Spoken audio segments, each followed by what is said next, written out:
Gone. We've been Wonderful. gone for a hot minute here. All right. Also still figuring out the lighting in this room. I'm gonna have to move my ring light around, I think, at some point, but that's fine. We'll get there. All right. So it's been a while, but here we are, still in book 6, the Six-Souled Legend. Basically, a general recap of big events. You guys got back from the plane of Axis, having secured the support of the original Emperor Taldaris, first Emperor of this country, with an item that will glow on Eutropia's shoulders to proclaim her as the one true Empress of this land. Only problem is she got assassinated while you guys were gone.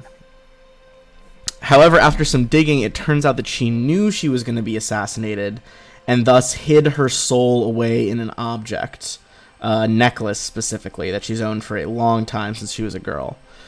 You guys have that object. You know that she is reluctant to be fully brought back until the enemies are dealt with. Of course, these enemies are essentially, not essentially, they are the Immaculate Circle. This is a secret society that seems to have been in Taldor for who knows how many centuries. And at first, you guys had no way of finding them, but this assassination attempt kind of drew them out into the open. You follow them to an old, mostly abandoned town, kind of way, way on the outskirts of Taldor. You found an old Imperial Archive building, fought your way through some cutthroat rogues who had been hired by the Circle, as well as one of the most prominent assassins in the Silent Brotherhood, Rain, who is a shadow dancer, and remains having one of my probably favorite art pieces in this fucking book. Let's see.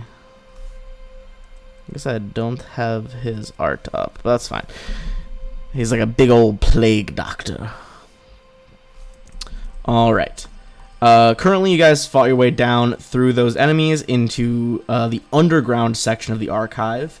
You're pretty sure an alarm has been raised at this point due to all these colorful cords that seem to extend into the facility.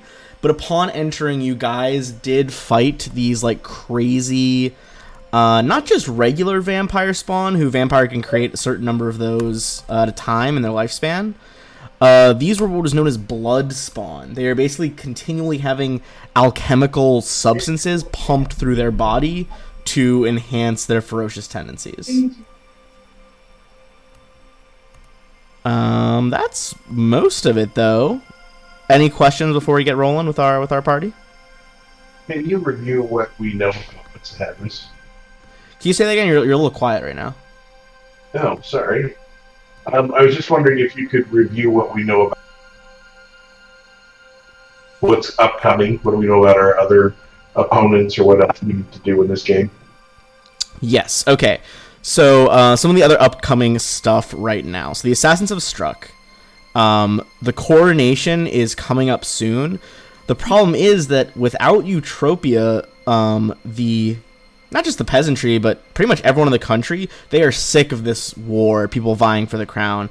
So they have all decided to back Prince Carius, thinking he is, the grieving young prince, distraught that his sister has been assassinated. Little do they know that when the Immaculate Circle returned him to life, they basically permanently bound his soul to these 6 long dead emperors, specifically probably some bad emperors who are more tyrant than good ruler.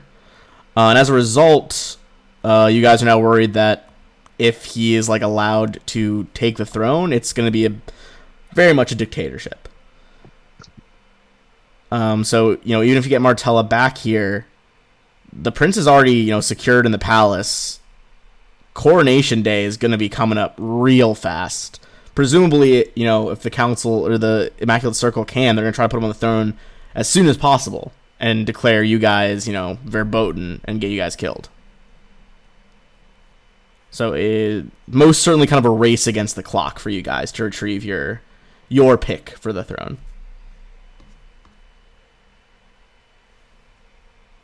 Oh, and this is way back now, but you guys basically need the reason you needed that cloak that'll reveal her as the true Empress is most certainly because it was revealed that Princess Eutropia's family is from like a long disgraced line of nobles that everyone in the country fucking hates.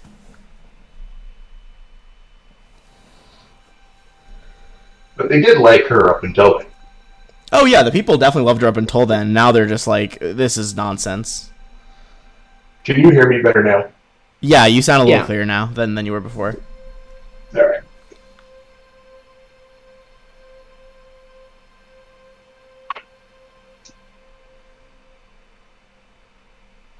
All right. Any other questions for that? Good. Yeah, I'm good. Good. Sure enough. All right. In that case, go ahead and you guys can make a perception check here before you kind of pop out of this entryway.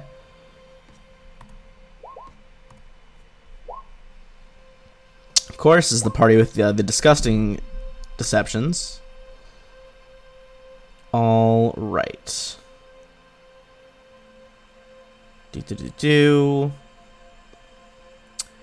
At this point, so you can hear there's like alarm bells ringing almost, but they're very like kind of like dainty, like more like tiny silver bells ringing throughout these hallways.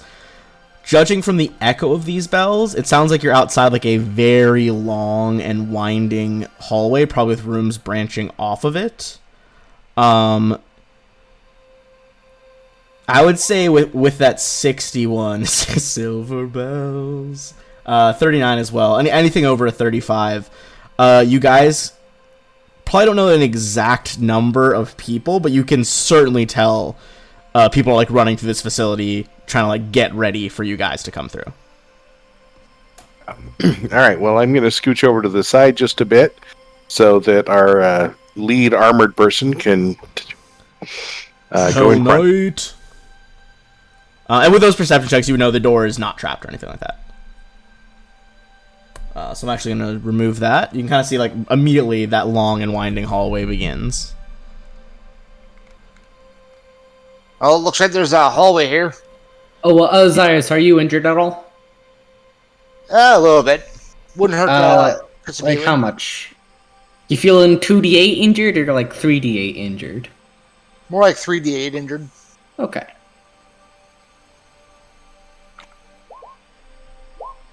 $28. Perfect.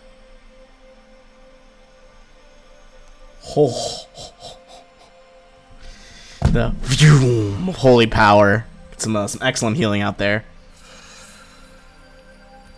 Alright, we'll move in up to here. Oh, I see Drow coming in hot with those bonuses already. What'd they call in? Oh, you guys got the Drunk's Lucky Blessing. The Lucky Drunk's Blessing. So that's a +2 you guys can put on any roll. Besides Hey, damage. Alex. Can't add it to damage. Mm-hmm. Can you remind me which deity we need to thank for Seraph's healing? Desna. Desna. All right. The Song of the Spheres. Alright. As you guys kind of inch your way down the hallway, I'm going to kind of save you a little bit of trouble here. You're not going to notice anything for the first couple bends, but once you get to about here... oops, sorry, I'm absolutely pinging on a layer you guys can't see. Once you get to about here in the tunnel, so I'm going to kind of pop you forward a little bit with our lovely... Oh, do you not have dark vision on right now? Hold on. I should.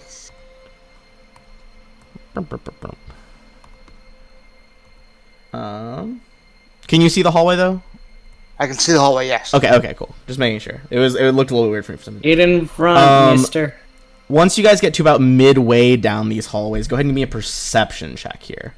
Or midway down this section, I should say. Yo, 2 nat 20. Oh, God! With a nat 20, you get a 69. Nice. Blaze and Blaze and Phineas just like hold up their hands like, stop. Do you feel that like ever so slight breeze? You guys quickly realize I will remove the lighting block on it, but just ahead of you, there's a secret door on your right. Oh, the breeze. Maybe we should try the secret door. Yeah. Indeed. All right. Well, As you guys Mr. kind of look into it, I'm going to describe what exactly it is you are seeing now.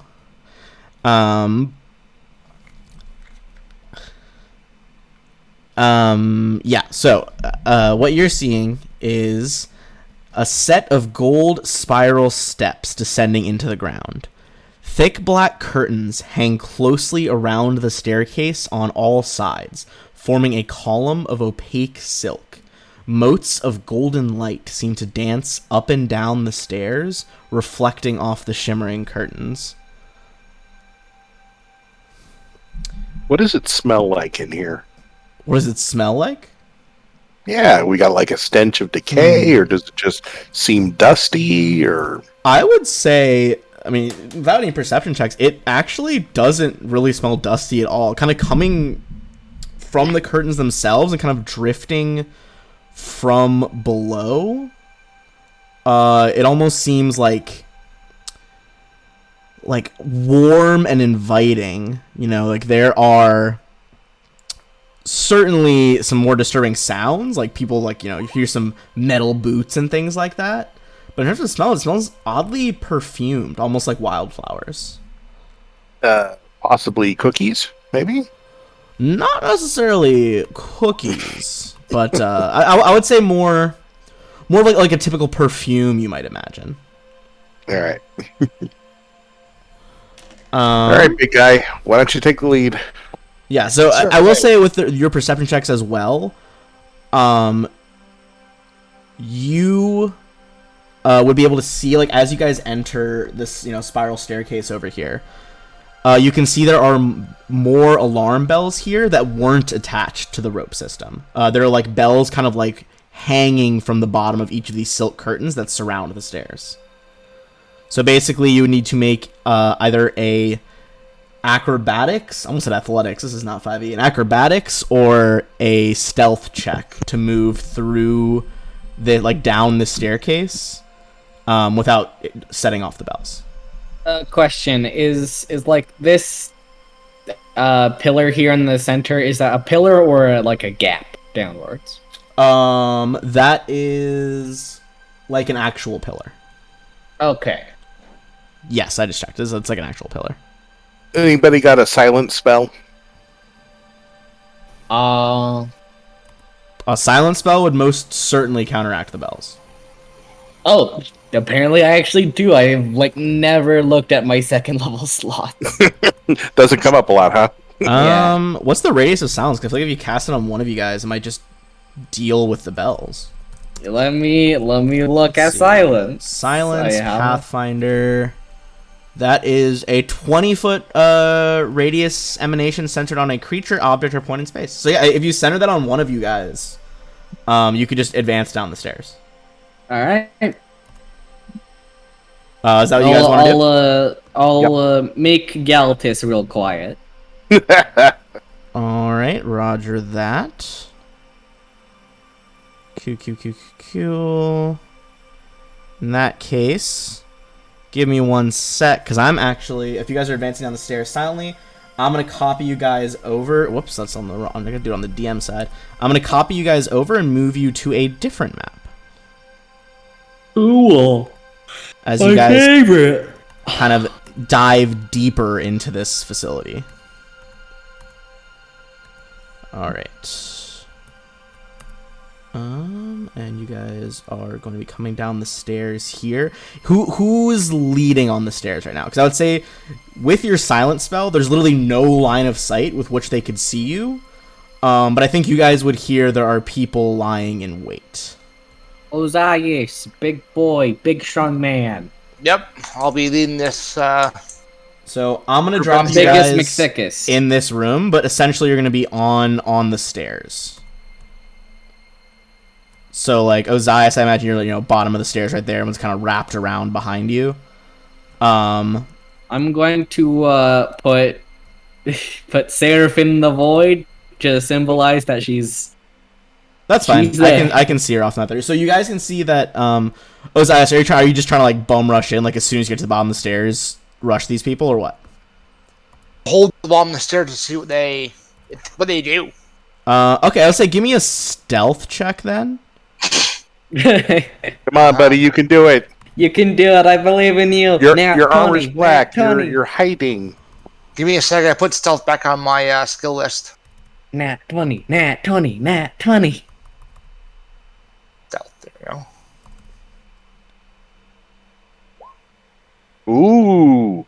All right. Ooh. You get to the bottom of the stairs, Ozias. Even with that silent spell, maybe it's the glint of your armor and the torchlight, but this woman turns around towards you, and you guys stop in your tracks because this is who you're looking at. It's Princess Eutropia.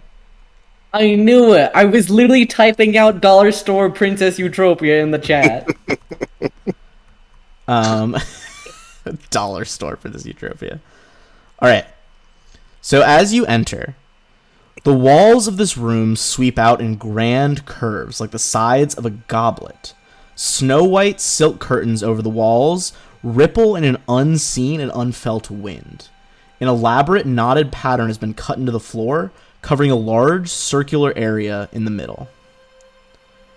As you guys enter, you see Princess Eutropia is in like the middle of these overlapping circles. She is chained to the floor. It's not the real her. We don't care. As soon as she sees you, she's like, "Please help me get out of here, please." And I respond in silence. She kind of looks at you, seeing like there's just no response. Like you're clearly not into it.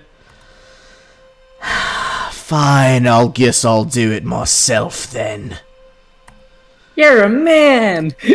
You see her whole body turns silver, like Terminator style, and reforms into a shirtless, red-haired man, and his arm forms into a blade seemingly made of pure quicksilver.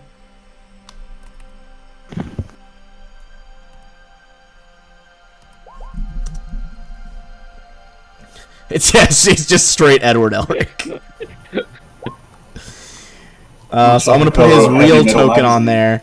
And with that, we're going to roll into initiative as they, like, very much were not able to catch you guys unaware since you guys successfully know that her soul's fully in that necklace still. Well, yeah, and her body's in the mausoleum. Yeah.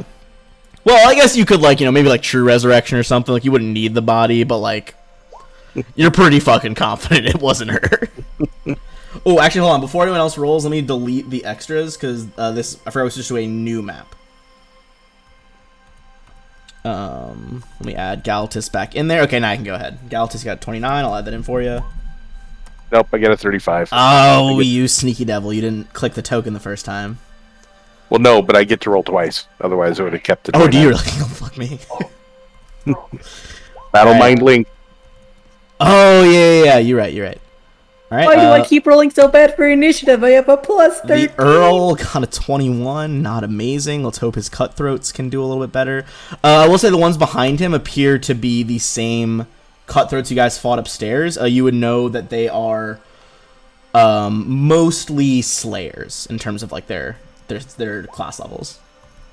But not the exact same ones, right? No. It's like the same type of enemy. It's not like they resurrected them 10 minutes later. That would be fucking insane. These are just actually like clones of the woman. It's like Clone Wars. They're each the same woman. Oh, man, I fucking love Clone Wars. Right? Oh, I gotta catch up on Bad Batch. I'm like 3 episodes behind. Alright. Getting distracted. Alright, so let's see. We got everyone in. That means we're gonna, by a hefty margin, Galatis. That makes sense, honestly, because you're right behind Ozias. So you can see this fucking chicanery, this bullshit that they're trying to pull here. Let's get some... Is he still chained? No. The chains appeared to have been like part of his. Actually, give me a knowledge. Actually, I believe it's knowledge nature for them. Oh, I don't have it, and I can't see him anyway. Galatis, do you have knowledge nature on this dude? Yeah, not a high one, but I could possibly get a boost to that. You yes, could also, sorry, it's kind of a weird intersection. You can use knowledge nature or dungeoneering, whatever's higher. All right, well, I'm good with that. Okay, 18.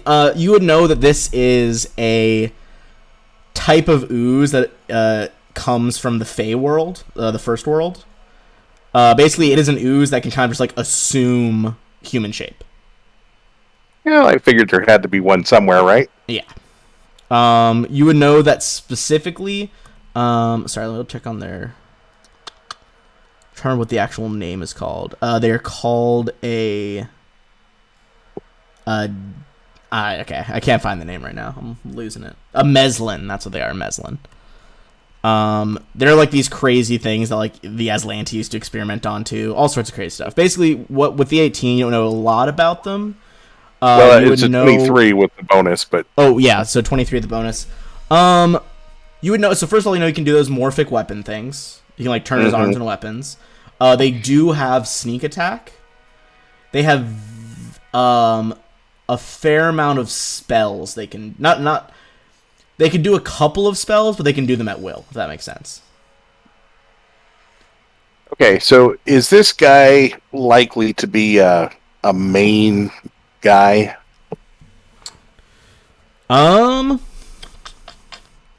In terms of like how powerful he is? Yeah. I mean, I think you would know that Meslins are pretty up there in terms of how powerful an ooze can be. Okay. You would know. I would say you would also know they're pretty resistant to magic. They basically have a thing where they can try to absorb and store spells in their like shifting mass. All right. Do I know anything about how they respond to stabbing? You can still stab them. I think you would know that as like an ooze, he still can't be crit and flanked essentially. Oh, no flanking? Yeah. Bummer. Basically because his eyes aren't his actual eyes, he's still just an ooze. He has all around vision. Gotcha. Alrighty. Well, let's see. So, we're both going to roll. Valeros is going to challenge him. And Galatus is going to put his Bane on. And then they both roll. And we get the better die roll, whichever it is. Okay. So that'd be the 33. Alright, we got the 33 roll. That is going to hit the Earl. Oh, actually, right, the 33 is not going to hit the Earl. I was wrong. Oh, but sorry, well, he is. I'm going to say he's flat-footed because he lost initiative, even though he did know you were coming. Well, he shouldn't be, but we're actually, because of the challenge, I'm at a +4, so does a 37 hit? Yeah, 37 would do it either way. Okay, yeah, so that's fine. All right, so a little bit of that damage is going to be reduced just because of his like morphic body. But yeah, you get 2 solid hits in there. Okay. Especially that's a good hit. All right, that's gonna be the circle cutthroats here at the back. They are one of them is gonna take out one of those like crazy composite longbows they have. The other 2 are basically like moving around to the sides and then moving in, so they can provide the slime flanking. I will say this one though it's gonna have to go through Valoros's space, so that'll be an op attack unless it can hit a what's Valoros's CMD? Oh no way! It is 36. Oh yeah, they didn't even get close on that acrobatics check, so he can op attack the one on the right. All right. Since he didn't challenge her, let me turn that off real quick. Okay.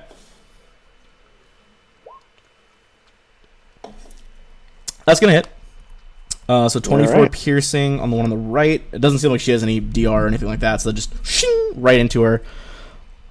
They are both going to try and get a rapier attack off, one on each of you. So we'll start on the one on the left going for Galatus. Parry. All right, go for your parry. I'll tell you if you parry it back. Let's see, this is their first strike. She's not the same. No, she's not an ooze, right? No. These guys, the Slayers are just human. All right. Ooh. Oh fuck yeah, you parry her. Would you like to riposte on that? Yes, I would. Okay. Okay. Roll to riposte. 38's a hit. 11. And she is evil. Is that 8 the correct damage there? Yep, that is. All right. So 19 on her. As she like tries to go and you just hit her sword away and just stab her right in the stomach. She's like, oh. And then I say something intimidating to her, but no one can hear me because of the silent spell. You say something smile. You like can see Galatus smile as if it's like really clever, and everyone is just like the thieves are just like looking like, what the fuck? What did he say? Sorry, they're the one going in on Valeros with the sword. Oh, almost assuredly gonna. It's gonna be close. 26. 36 is his AC. 36. I was wrong. It wasn't close at all. Valeros just like so focused in on his challenge target now, just fucking backhands her sword away with a glove. Like doesn't even give a fuck about the rapier. Hopefully the girl in the back, she does have some human bane arrows, so she's gonna try to fire on Galatus and hopefully have a little bit better luck. God damn it. Her first shot at full BAB is a nat 1. Just sails by. The second shot's a nat 1. Ooh, boys. The enemies are not doing great so far. Yeah, 21 doesn't hit. So the arrows just, the first two just as she watches you like stab her friend like it's nothing, and Valeros just backhand a sword without even looking. She full panics and just shoots the ceiling twice, and the last one just doesn't penetrate your armor. Nice. Alright, well after that colossal failure by the Cutthroats, that's gonna be Ozias, our resident Hell Knight. We will.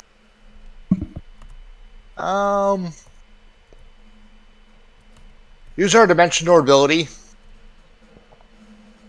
to move there. Hell yeah. And then we'll full attack the ooze. Alright, going in against the ooze. I'll power attack him. Hell yeah. Oh, baby. Okay, hold on. Alright, so 39, absolutely hit on him. So is the 40. Is this with flanking? The rolls that are already there. No. Okay, not with flanking. Your crit confirm becomes a 36, which is his regular AC. Awesome. So, you do crit on that 53. Jesus Christ! DR is not helping against a crit very much. Well, hang on, he can't crit, right? Oh, it's an ooze. Yes, yeah. You are correct. So there's 28 damage.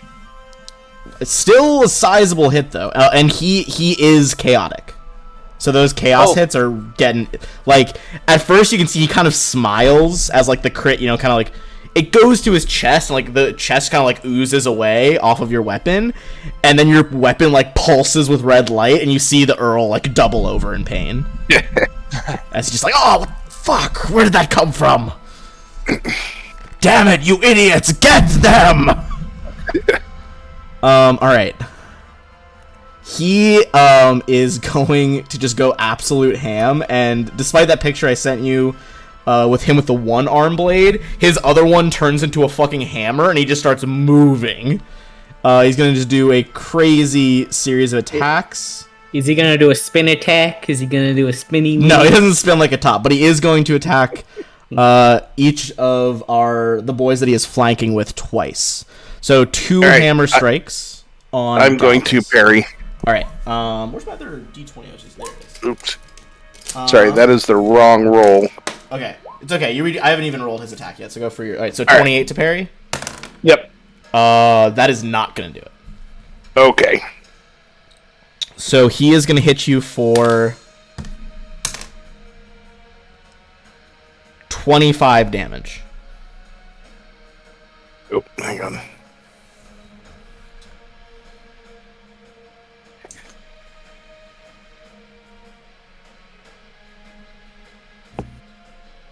All right. And then his second hit, or are you planning a second attack against you? Yep. Ooh. Oh, that most Hopefully that'll assuredly work. parries. Do you want to riposte on that? And already did. Okay. Oh, okay. All right. So he's gonna take some damage back. Oh, okay. Seriously. He is. Sorry, I didn't add this to the first one, but because he does have flanking the person, he's gonna get a few sneak attack dice on you too. Okay. That is gonna be. Sorry, all my dice are like all over the place right now from unpacking. Where are my d6s? There they are. Okay. Oh, pretty bad roll. Add an extra 4 on top of that. Okay. All right. Then he's gonna go with the 2 sword strikes against Valoros. First one is gonna be a miss because he got 36 AC against him right now, right? Yep. Second one will be a hit though. Okay. So I will add the sneak attack this time. 18.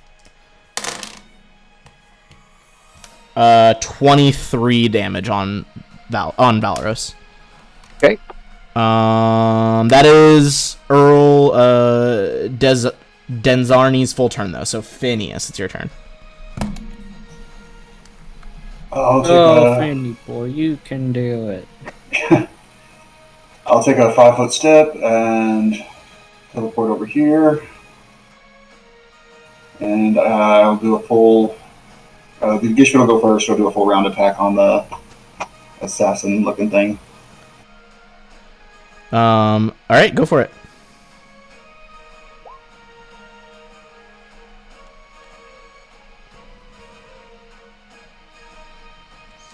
All right, so we got 32. 18's gonna miss. 24 is also good. Or are those with flanking?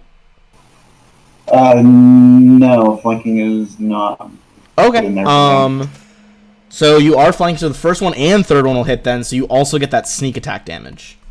So it's gonna be 31 on the first hit and 43 from the Gishvit. This one's looking absolutely rocked. Like And -4 dexterity. how many dexterity saves is it? It's not a save. They just take -4. Oh, right, it's just straight -4. Yeah. Okay, that's gonna lower her AC by another 2. Let me adjust that. All right, Phineas. She's looking pretty rough. You might be able to finish her here. Is this one with flanking? Yeah, that one is calculated in. That one is calculated in. Okay, so that's gonna bring it 20. So 22.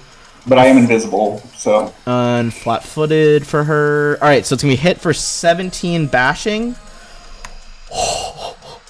which brings her down to 5 damage, and the cold drops her. So fucking one punch managed to end her right there. You and the Gishvit working in tandem. All right. All right. So that guy just lost his flanking on Galatus. Blaze, that is you and Seraph. You're at like the top of the stairs right there, right? So you'd have to go kind of 5, 10, 15 down to get to there and see. All right. Question: how tall is the ceiling? Ooh, this one is different. Sorry, it was all the same on the previous floor. Okay. Circle chamber is 60 feet high. Wonderful. Yeah, this place is pretty tall. All right. So I have a question. Yes, sir. So with like flying movement and walking movement, say I got 30 feet of walking, walk 20 feet, and then 50 feet of flying, would I then be able to fly 50 feet, or would I only be able to fly like 30 feet? I think you would just have to pick flying or walking. Okay. So I'd probably need to make a fly check, but it doesn't matter because I am really good at those. So let's see. Yeah, I'm gonna start flying. Okay. 39 Yeah, you're fine. for a fly check. I'm gonna fly 1. 2. Alright. I'm going to fly here and then upwards, like good 20 or so feet. Okay. And I'm going to dispel the silence, so you know, It's no longer silent, so I can actually cast off on God of Galatis. Hey, which one do I shoot? Sure, you didn't need that silence gone. And Galatus indicates the one behind Valeros. Okay. Small. Yeah, that woman's getting disintegrated. Okay. Roll me a fortitude save. I mean, it's a fail. Okay. Great. That means Also, as you you'll disintegrate her, I'm really sorry. I have to run and take this phone call real quick from my boss, but I'll be back in like 5 minutes. Okay.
All right, so you're in the middle of absolutely disintegrating this girl.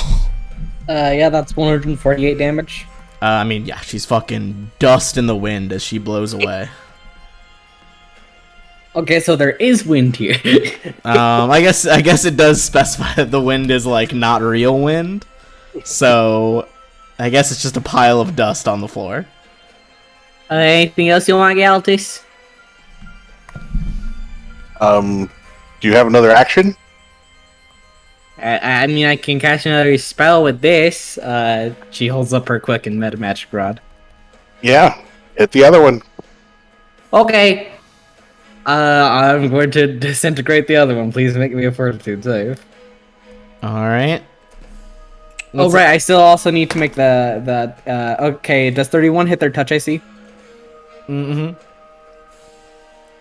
Alright. What's the DC? So, the DC is 30. Okay, that time she does make it. Alright, so you take 18 damage. All right. The archer in the back is damaged, but now there's no more flanking for the ooze. And then Seraph? Seraph is just gonna, take a nice old steppy down here. Hell yeah. Oozes don't count as living, right? I mean, it's sentient. What do you mean by What living? I'm asking is, do they get healed by channel divinity?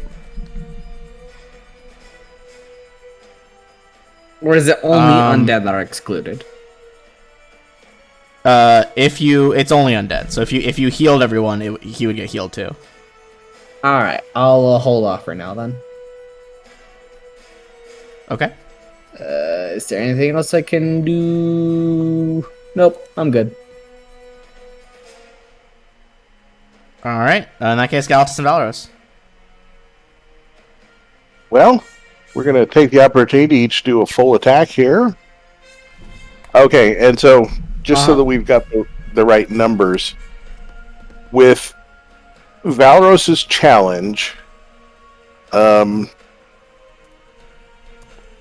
he gives everybody else who's attacking this guy a +4, and the guy also gets a -2 to AC. Yes. So a difference of 6 for these attacks for Galactus. Hey. And then those attacks for Valeros. Okay, so it should be 6 higher, is what you're saying? Yes, for Galactus. Just for Galactus? Okay, so Galactus is going to be a hit, miss. So let me reduce your stuff first. He is evil. So you get that. Oh, 32 even without a crit, still pretty substantial. Alright. And then Valeros, those it rolls are as is? Yep.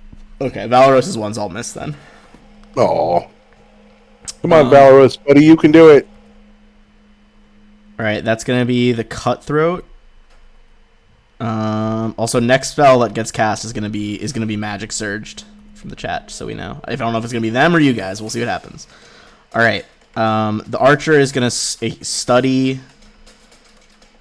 It's gonna keep studying Galactus as her target, and try to hit again. Give me 3 arrow shots on you. Okay, 35.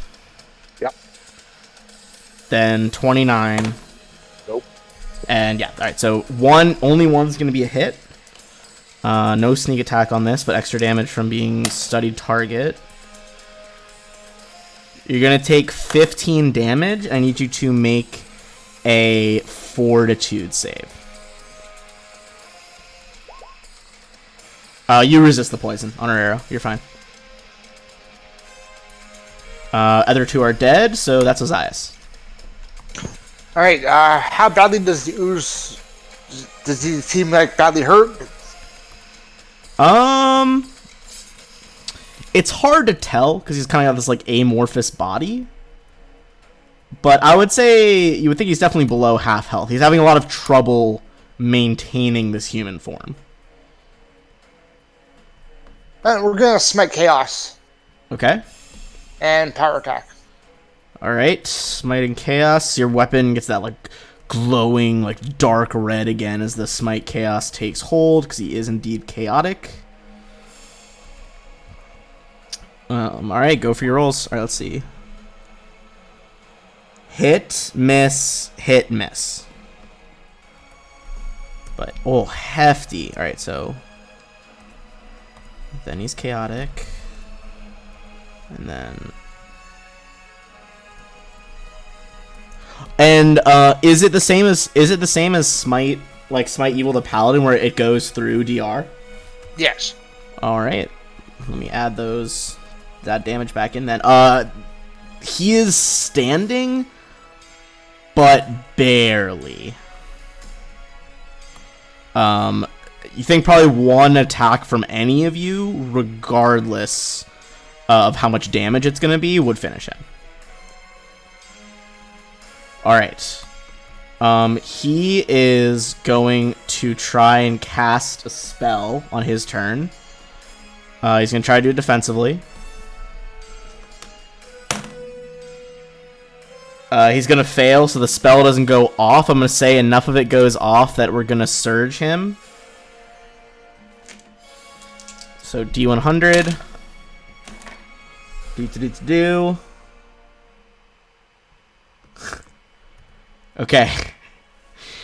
He was trying to chain lightning all of you. As the spell fails, a loot appears next to each of you on the ground.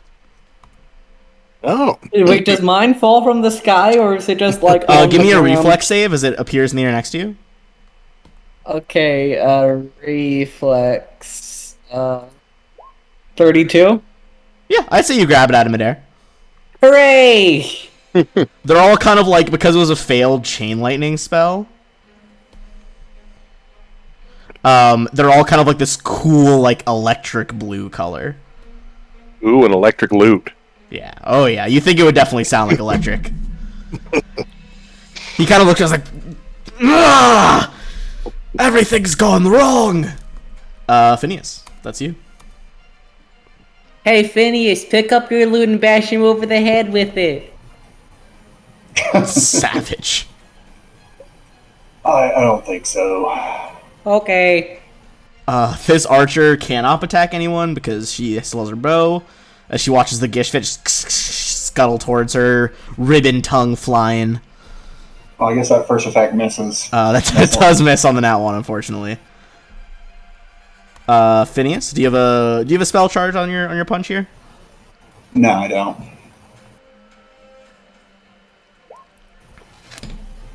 So crit. That is most certainly. Was that without flanking? It has flanking, but she's flat-footed to me because I'm invisible. Oh right, sorry, I keep forgetting you're always invisible. I'm sorry. Yes, that is a crit then. So it's gonna be, and then minus some cold. This is the one that's been hit the least, so that definitely did some damage, but she's still standing. Blaze, that brings us to you. You're still up in the air, now holding a loot. Take him out with a magic missile. I don't have magic missile. You don't have magic missile? What are you doing? I'm sorry, I didn't go to wizard school. Poke him with a stick. No, I'm gonna do my idea since you didn't do it. She's going to float on downwards and just gonna bonk him over the head with the loot. Okay. He can try, he's got very high AC. Let's see. Do you have True Strike? I do have And a that. Rod of Quicken? Sure do. This is the most useless use of Quicken, but I will Quicken True Strike on my loot and then just boop. Atrocious. Alright, try. What damage would you roll for a loot? Well, I still need to try to hit, but I I would say it's probably like a D4 bludgeoning, because this is an improvised weapon. Okay. Which let's means you also see. get a -4 on it because it's an improvised weapon. So you're getting +20 from True Strike, -4, so +16 on whatever this is. And then plus my other. Yeah, pluses. and then plus all your other regular stuff. Okay, so that would be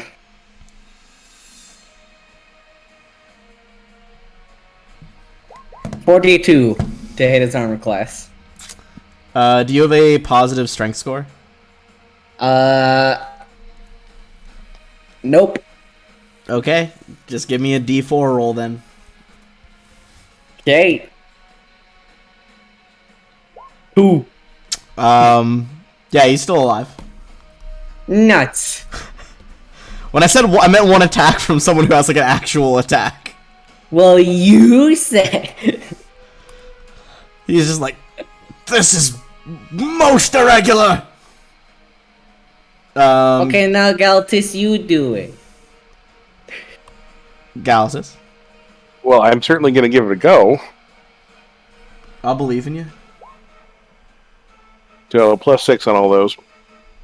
Only the top one hits, but it is enough. As you pierce right through like where his quote-unquote heart would be, that's enough damage that the meslin loses its mass. The silver, kind of quicksilver material flows into the ground and disappears. So he is done.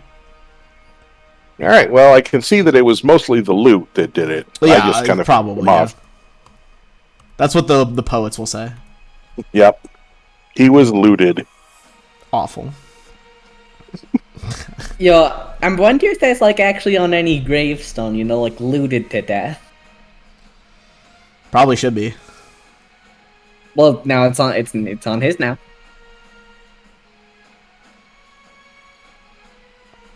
Okay, anyways. Anyway, Valeros still has his stuff if he wants to go up to her.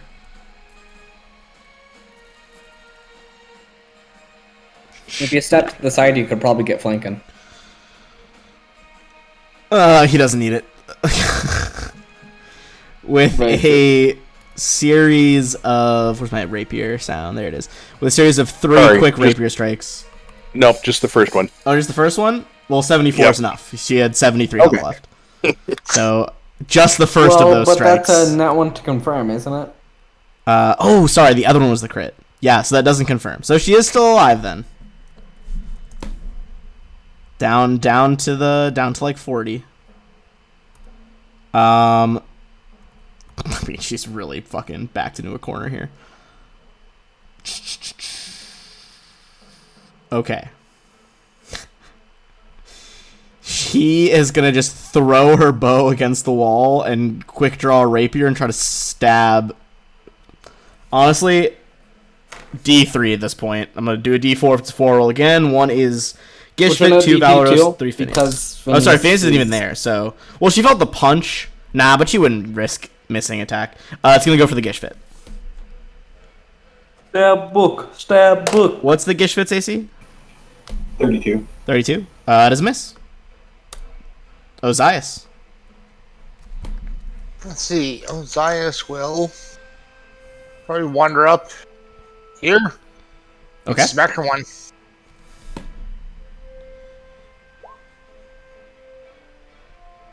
That's a hit.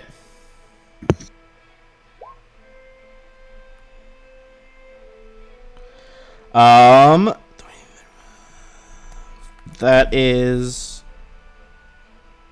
29. She's still up. Just barely. Phineas, back to you in the Gishvit.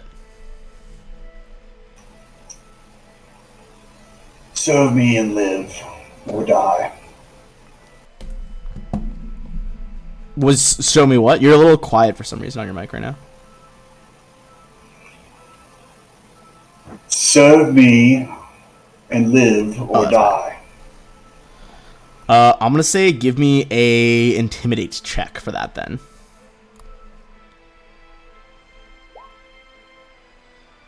Okay.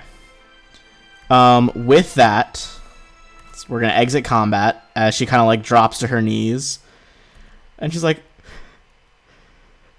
"God, I'm a coward. I'll do it even if it means only a few more minutes of living, because you're not gonna make it out alive." We'll see about that, and I'll bring out a contract. She you can see like tears coming out from under like the black mask she's wearing as she signs it. Seriously, crying. Oh yeah, she's a cowardly thief. All right. She's not like a religious extremist or anything like that. She's just a fucking girl who's a thief. Very strong thief, but also just got beat up by a book, a Hell Knight, and some fighters. So, okay, so channel goes off. Everybody gets that 29, including her, but she's already signed the contract to serve. Now that we are not in like imminent danger of combat, we're gonna give me a perception check in this room here.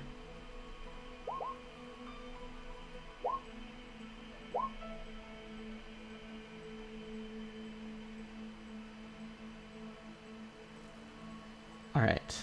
So, with the 56 and the 59, first thing you guys notice, there's another secret door in this corner of the room. Additionally to that, there is a podium in the corner. And there's a sheet of parchment kind of hidden in a shelf underneath the top of the podium.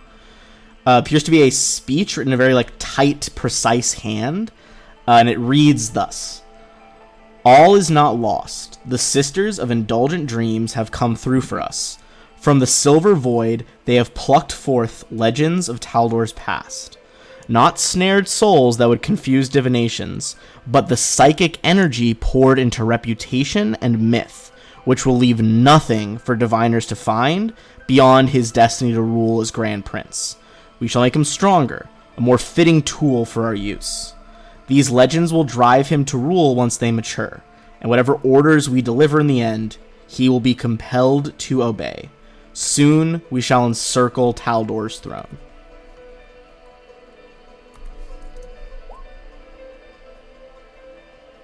Well, I imagine we should hang on to that. Alright, so you take that. I'm going to say, because you guys have found several stashes of documents that are optional to find in this campaign, you guys can make a linguistics check on this document.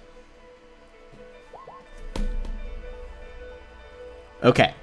With the 48, Phineas, okay, good. Okay, so it's actually a really hard check of 50. Bringing that up to a 50, Phineas, you think back to all those documents when you were first researching that, like, all of the subsequent Panavar Lothedes have been the same guy masquerading as descendants when he's just, like, an immortal wizard. Panavar Lothede wrote this. It's the same script as some of his, like, really early signatures on, like, land holdings that you saw, things like that. Time to kill an old man. Time to kill an old man. Yeah, but you can absolutely tell way before you hit the threshold of 50 that, like, the 50 gives you that it's Panavar. The rest gives you that this was clearly written with, like, very recently. Like, we're talking, like, within, like, a day recent. Nice. Alright. That brings us to... Oh, actually, first of all, sorry. Let me give you the XP for defeating those dudes.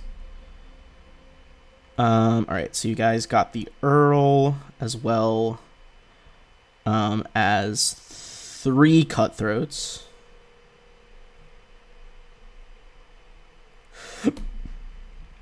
Everybody's gonna get 41,600. I'm gonna remove the lighting block that leads into that tunnel. If it will let me, there you go. Oh, no. All right, how much was it? 41,600. All right. Is that prisoner? It's actually a circle of 4 different cells, each with different prisoners in them. All right. Sorry, you see 5 iron-barred cells extend from the end of a long hallway. Each grate is locked, what seems to be a pretty good quality lock.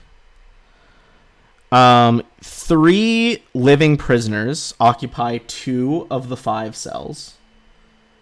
It says 5, but okay. So 3. Okay, so 3 of them are occupying these ones. They appear to be... Give me a heal check on them, because they certainly look sick. Hey, that's something I'm good at. Hooray. Seraph and Galatus would know that they are being regularly drained of blood. And at this point, they are so exhausted, they seem to lack the energy to even move, even if the cells were... even if the cells were, messed up. You can also tell that, they're not necessarily a... They're not like a vampire spawn or anything right now, but it's clear that she's been taking a lot from them. Okay, so drained as in vampire drained, right? Yes, literally they look like they've been repeatedly tapped with blood. Cool. They kind of look up kind of dully looking at you guys. They don't even say anything. They think this is all just some sort of trick. Before you say anything to them, you can also see in the top right cell there's someone else. There is a catatonic elf who is severely bloated. Cool. You will need to make either a heal or a craft alchemy check on him. So 40. Okay. He's clearly in the process of conversion into a blood spawn. Those, alchemically enhanced vampire spawn you guys fought earlier.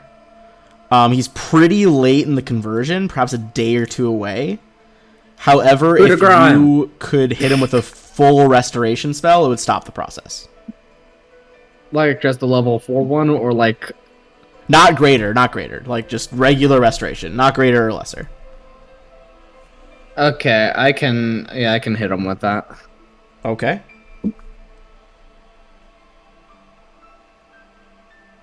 So, he's restorized. Alright.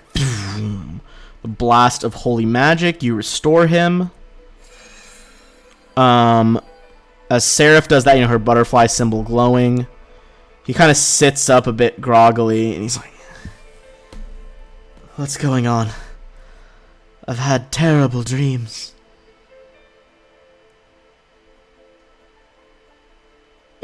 Well, they were trying to change you into a blood spawn. How did you get here? I don't really know. I was... All I know is I'm a trader from Kyonin, the elven capital country, and I was on my way to trade in the Inner Sea, and the next thing I knew, I was taken and I was here. I don't even know where we are. What country is this? Is he telling the truth? Give me a sense motive check.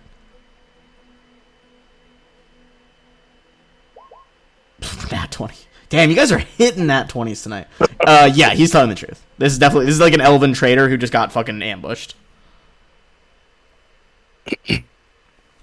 And these other prisoners are just regular humans?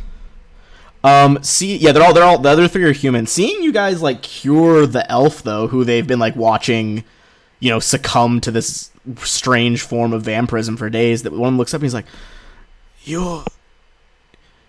You're not with the Duchess? No. We're gonna put her out of everyone's misery.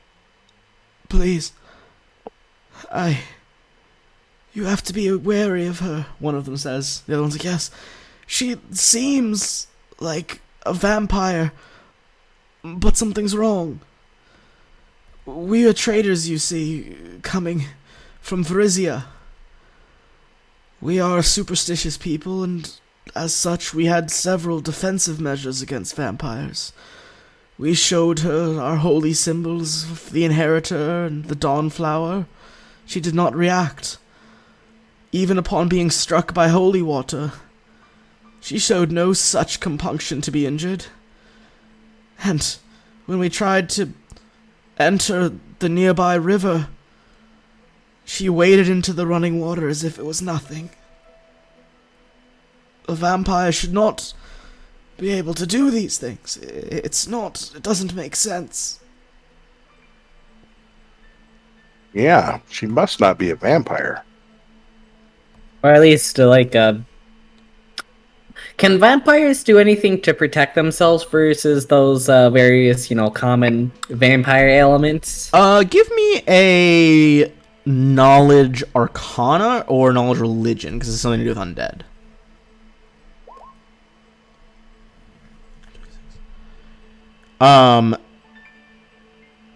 You've heard stories that some have, like maybe some might have like a ring that lets them walk in the sun, etc., etc. But it's like exceedingly rare magic. Like, this is almost the way that like cosmically the scales are balanced. You know, vampires live forever. They can dominate people even if they weren't a caster in life. They can create new ones of their kind. The offset is that they have these crazy weaknesses. But as they're talking about this, since you did cure the elf, whose name is Lenarel sits up and he says, Listen, we in Kyonin we have a fair amount of alchemists who are most advanced in their work, more advanced than, no offense, but some of the other races, I dare say. And I saw the Duchess of Blood. They called her Adela. She was doing most unnatural things, but they appeared more scientific than arcane. Her lab is filled with beakers. She used syringes and mithril scalpels to experiment on her own body to give me her blood. And when I first went to her lab, I watched as she grew a boy. She took a lock of brown hair and grew a boy. His eyes lacked any spark of light, but he was there nonetheless. Whatever fell sciences she's using are beyond even the ken of my elven brothers and sisters. Well, that's intriguing. Helpful to know where the little prince came from.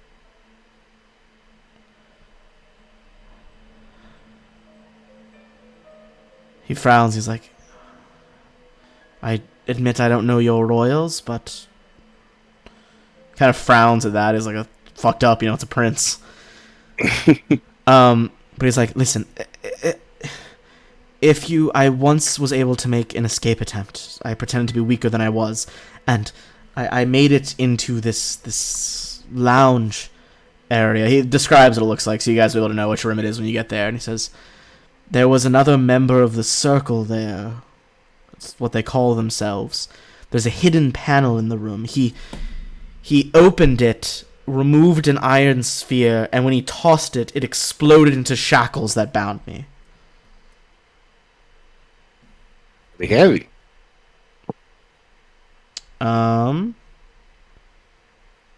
With that, I would say, so first of all, since you guys were able to cure Lenarel, you guys get 38,400 XP. If you can get the prisoners out, you'll get XP for that too. But that would require, like, bringing them to the surface.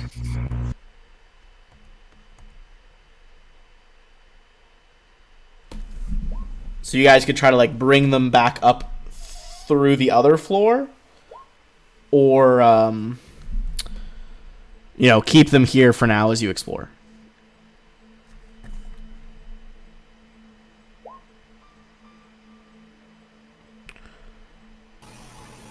What do you guys think?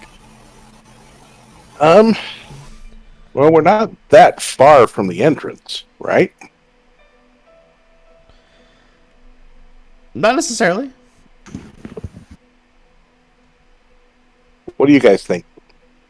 I mean, this place is on alert, so, like, there's a chance you brought them upstairs. It might not be a clean getaway. All right. Well, let's finish everybody off then. Okay. We'll go back out and close the secret door.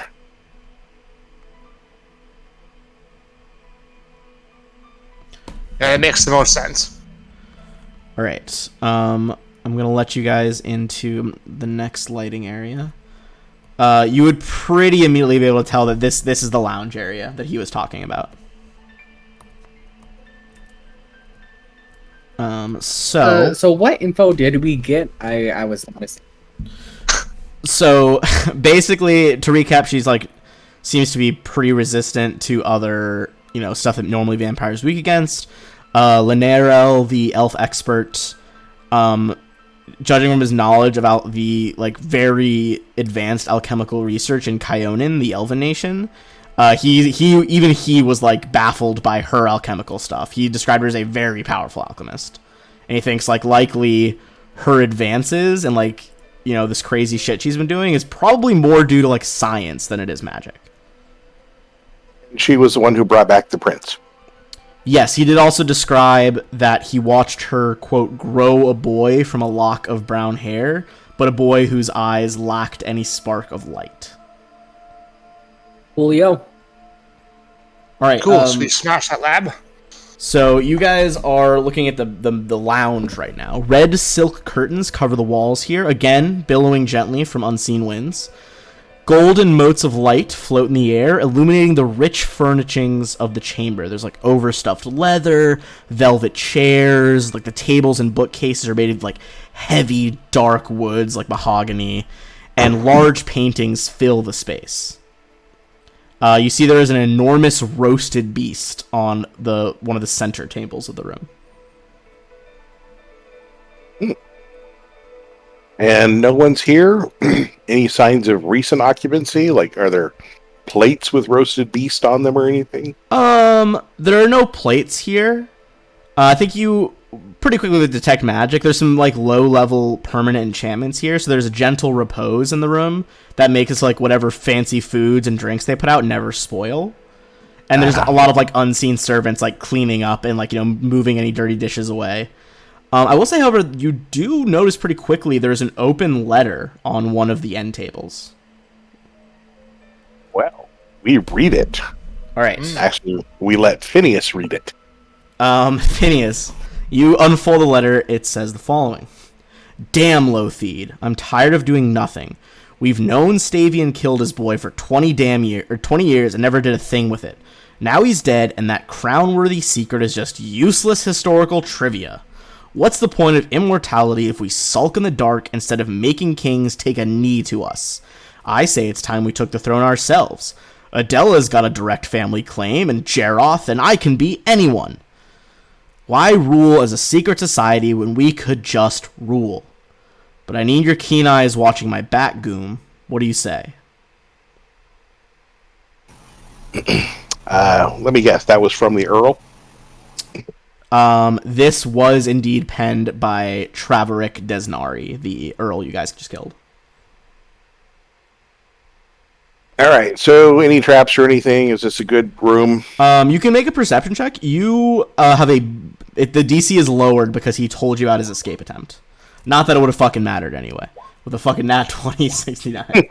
So you guys do pretty quickly find that hidden, concealed niche he was talking about. Basically, it is a security measure to stop escaping slaves and experimental test subjects. Contains one of those iron balls he was talking about. You guys, I'd say without a check, you guys will figure it out. These are what are called iron bands of binding. Basically, when you say the command word and throw the sphere, it expands and then contracts to bind the target creature on a successful ranged touch attack. A single large or smaller creature can be pinned until you speak the word again. You can try to break them, but that requires a DC 30 strength check, or you can escape them with DC 30 combat maneuver or escape artist. Is there a save? There's no save. If you make it's a ranged touch attack, but if you make it, it happens. Okay. They basically immediately become immobile and gain the pinned condition, which is the worst form of grapple. Well, I've got a pretty high dex. You guys mind if I grab that one? Sure. So those are the iron bands of binding. Okay. Yeah, they're pretty. If you can hit some of them, they're a pretty solid item. Because at the very least, they're gonna have to take an action to get out of them. All right, so I nod Ozias toward this door. Certainly. So, do I hear any thoughts from the other side of the door? As soon as you like move up to the door to try to like listen and like put your thoughts to the door, that door is going to straight up explode. Exploding door. It's not a trap. But you were immediately hit by a bomb that throws the door open. So I'm going to remove that light. It was thrown by this woman here. Lady Ninarine Adela, the Duchess of Blood. The vampiric alchemist. Yeah, not as tall as I like. Well, as you... Boom! It goes off. This is going to be only half damage because she didn't throw it directly at you. Good lord. Too many d6s.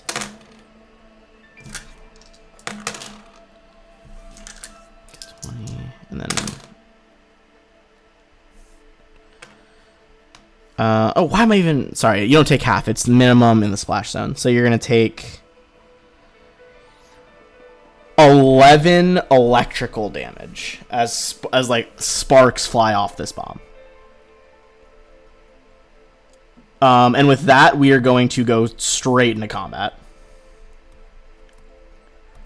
You can see she's also got 2 blood spawn with her. Wow, she got a nat 1 on initiative. Alright, well, at least she got that off and has some buffs going.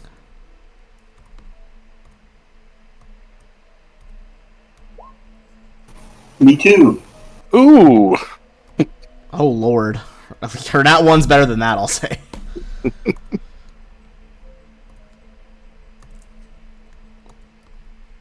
I love her like fucking steampunk vampire aesthetic. Does anything here ping chaotic? Anyone pinging chaotic? I don't believe she's chaotic. No, these ones are not chaotic. Vampires certainly aren't. Occasionally you'll get like a mad vampire that's a bit chaotic, but she is not in this case. Alright, let me remove those circle cutthroats. They're not part of this order right now. So Blaze, that is your turn. Coolio. Going guns blazing. Ha ha ha, very funny. Let's see. Well, I will say, I guess I already described that you guys saw her throw the bomb, but she did prep all her stuff because she heard you guys coming with the alarm. So she actually is going to be invisible right now. So I'm going to say just for flavor, you like guys saw her go in there and then like become invisible. Hey, Galatus. Yeah. Don't cross him. Well, she is already across. She's actually immune to crosses, we just learned. If I hold Blaze up to her... No, we're making fun of Blaze's name. Oh, okay. He said go in with guns blazing. I said don't cross him. Awful. Okay. Yeah, what's your move here? You can clearly see the spawn, I will say. The spawn are not invisible. Alright, I am going to 5-foot step. Okay. And I am going to take a wild guess at what I'm gonna do. Blow stuff up. Fireball? Fireball. Close, but no cigar. Prismatic spray. Alright. Of course, doing a selective spell so I don't hit my ally. Alright, you blast that array of colors in just this crazy fucking spray. That should hit everybody, right? Yeah, that'll hit everybody. Cool. So, time to roll some d8s. Let's do the blood spawn first, and then the vampire woman. 7, 2, and 5. Alright. Front vampire will have to make a will save. The second vampire will need to make a reflex. And then she will need to make a fortitude. The Okay. vampire woman. What kind of save is the will one? Like what is that? It doesn't have any special like type. It's Just not, like, just mind which affecting or anything. thing is it? It is sent to another plane. Okay, yeah, they can be affected by that. Okay. What's the will save? The will save is 31. Okay, it is gonna make that. Coolio. And then the 2. Yeah. It's gonna fail. Only rolled a 2 on the dice. Okay, so they take 40 points of acid damage. Okay, they have no resistance to acid, so this one in the back is gonna take 40 acid. Ooh, that's dangerous amount. That's going to be a long trip. Yeah. Dangerous amount of acid. Okay. And then a good old Vampy in the back. Alright. Okay. And her, which one is hers? Fortitude. But like, what's just which color? Like, what's color is happening? This It is the indigo, I think. It is the blue, flesh to stone. flesh to stone. Mm-hmm. Okay.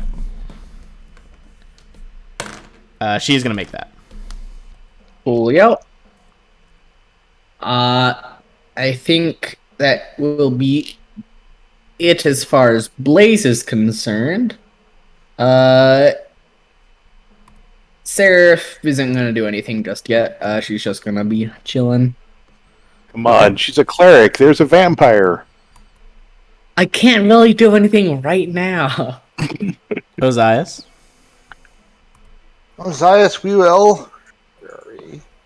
we'll power attack this one. All right, go for it. Yeah.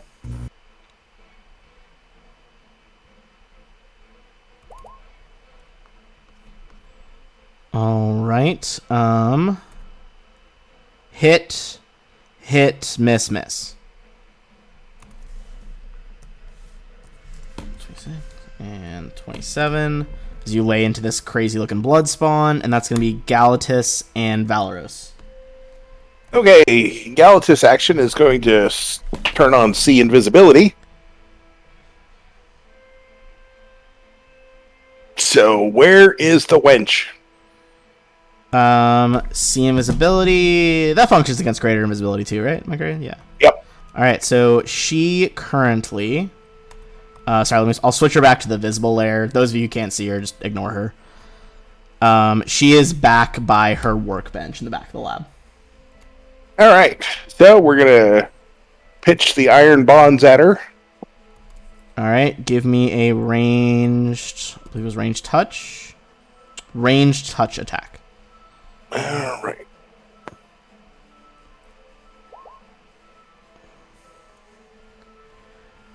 This is against touch AC. That will do it. The bands Excellent. wrap around her. All right. Do the bands show up, or do they go invisible? I'm gonna say they go invisible, just so she still gets some benefit from it. All right. Well, Also, just to With set the the- scene here, this place, like I said, it's by her lab bench. This whole place is an insane alchemy lab.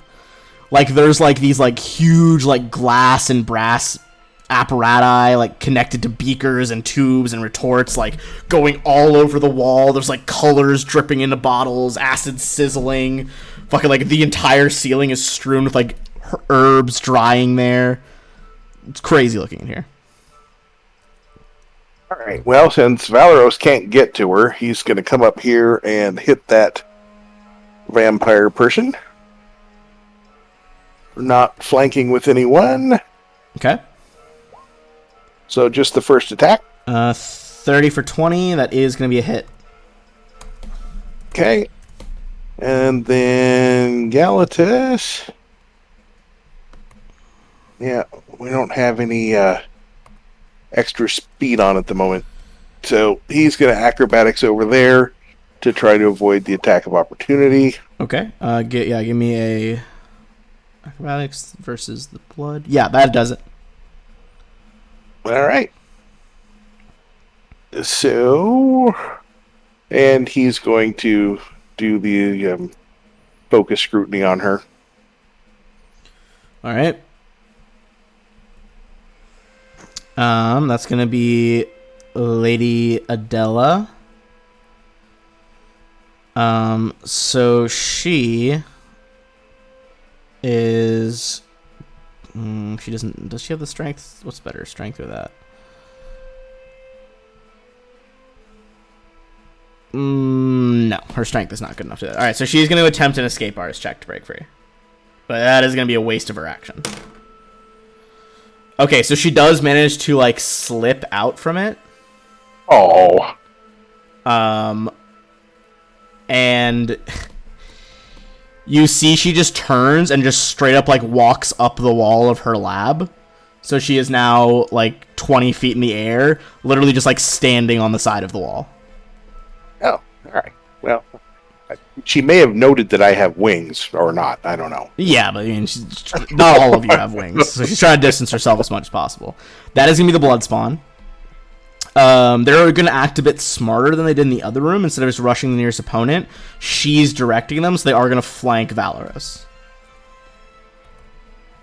That way they can maximize their chance to hit. Okay, so, I get an op attack on that one. do you have 15-foot reach or 10-foot reach? 10 foot. Okay, You so you'd don't. have to move through your 10-foot then. Alright, yeah, never mind, sorry. Right. No, it's fine. Okay, sorry. So that's going to be 2 attacks from the one above Valoros. Fucking first one's an @1, but second one is going to be a 38. Yeah. All right, so that's going to be 15 damage to Valoros. You need to make a fort save.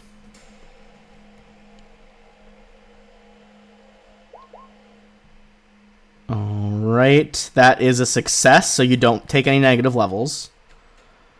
The other one is doing a savage charge. So when he rushes you, it's going to be a bit more powerful than normal. He's going to go for a claw.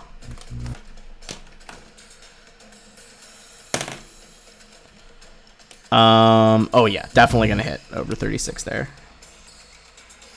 Alright, so this time you're going to take 17 for Valoros and make another fortitude save.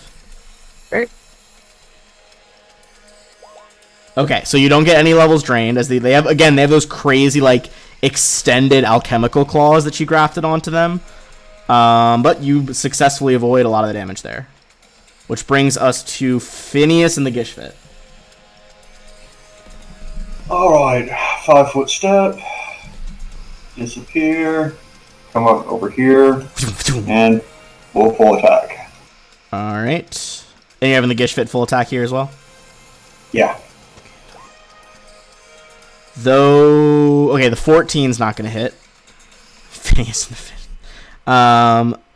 But you are going to get the sneak attack damage here. So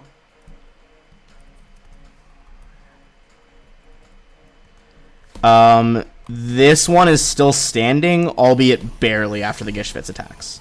Okay, it's got a -4 to its To Dex? dexterity. Okay, Yeah. so yeah, its AC is dropped by 2 effectively right now. And another -2 because of its sneak attack ability. Okay, so AC is lowered by 3 right now. Or, so, okay, and so you mean -2 to AC. Never mind. Okay. Yeah. Okay, so...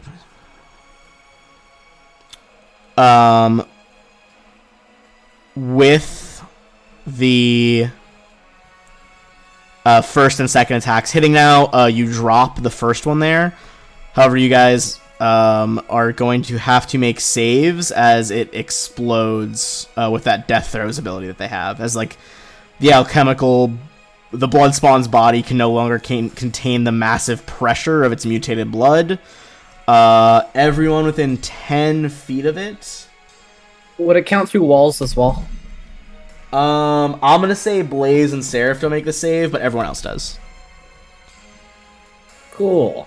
So everyone within there make a fortitude save, or do negative levels. Pass. Alright, no negative levels. Oh, Gishfit is gonna be 1 negative level. Okay. Alright, so that's a blood spawn down. As it kind of explodes in that big burst. Blaze, back to you. Wonderful. All right. So, Blaze is going to raise her hand upwards into the air and loudly announce, "Okay, I'm gonna cast a new spell." And in the center of these 4 squares right here, a truly gigantic ethereal hand is just going to, out of midair, and it's just going to try to go and punch the woman on the on the wall. I'm just gonna use the holy symbol of Aurori. I actually gave you a token. Oh, did you? Maybe I didn't upload it. Yeah, like about a month ago or so. Hold on, You can't see her, Blaze. I have the invisibility on, cast it on me at all times. Here, Oh, you okay. roll that. I'll keep this hand there for now while I check the other token. Alright, Okay. let's see. Alright. I feel like I downloaded it. I shouldn't do anything with it. That's a 39 to hit. Alright, give me 1 sec. 39 is going to hit. She's also displaced right now. So give me a D100. Okay. Let's see.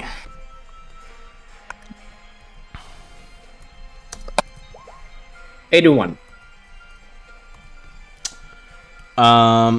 Sorry, let me just double check displacements percentage. He's going with high. 50%, yeah. Yeah, then you're I good. generally go with highs. Then it'll go Okay. through. So yeah, that's 12 bludgeoning damage, and she needs to make a fortitude save. Okay. She is gonna get. Let's double check her bonus. Her character sheet is fucking massive. She's gonna get a 38. Nuts. Okay. Yeah. So yeah, no special effects currently. And Seraph, they are going to go do their little steppy step teleporty right on over to here, and she's just gonna slap around this this vampire a bit with a nice little heal spell. All right, go for the heal spell. So that would be a will save. Here is the hand token you drew. There you go. All right. So what's the save for it? Will. Is that a touch attack you've got to do? I think it's still a touch attack if you're doing Cure Light. It isn't Cure Light, it's Cure heal. whatever. I'm pretty sure it isn't, but Which spell is it? Whoops. That's not it's just heal. I think any attack like that used hostily against an undead, you have to make a touch attack. Okay. That Because would it basically be- becomes the equivalent of like when you would use a touch attack with inflict wounds. Okay. Alright. Do 90 plus. Does the 26 hit? Yeah, that hits its touch AC. Alright, so we'll say, please. That is going to be will. It's not an enchantment effect, it's conjuration. So that's going to be 23. Alright. That fails. Hooray! They take 160 damage, but not enough to kill them. Wait, 150 damage, sorry. I was about to say I think it caps at 150. Okay, I mean anything will kill it now. As basically she holds out her hand as the butterfly like glows almost bright white against her chest, and the vampire just like shrieks and covers its face. Looks almost like a burnt corpse walking at this point. Try the loot again. Got them loots, got them electric blue loots. Ozias, that's your turn. Come here and smash this one. Okay, go for the hit.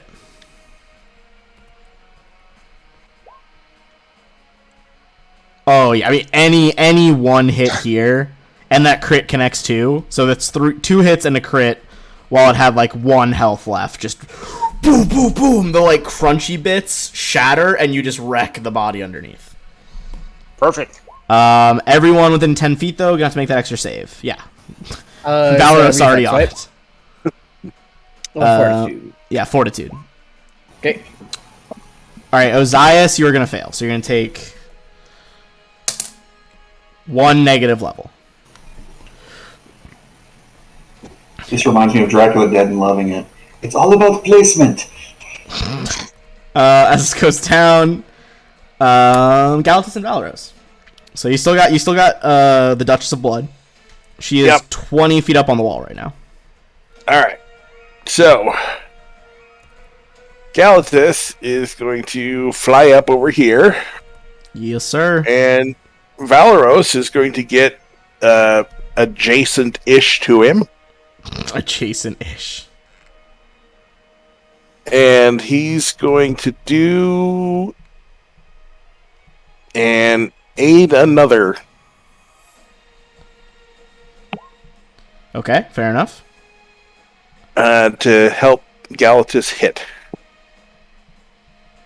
All right. That is gonna hit then with the aid another. So, just the one attack this time. All right, and I mean she is most assuredly evil. Give me the final thing. Give me the D100 for displacement. Yep. That hits through the displacement. Nice. Hell yeah. She did not like that. Alright, what kind Oh, of... also that hand should be moved over a bit. It doesn't have reach. So 1 to the right? Yeah. Okay, there you go. Alright. Ooh, yeah, she did not like just any of that. Alright.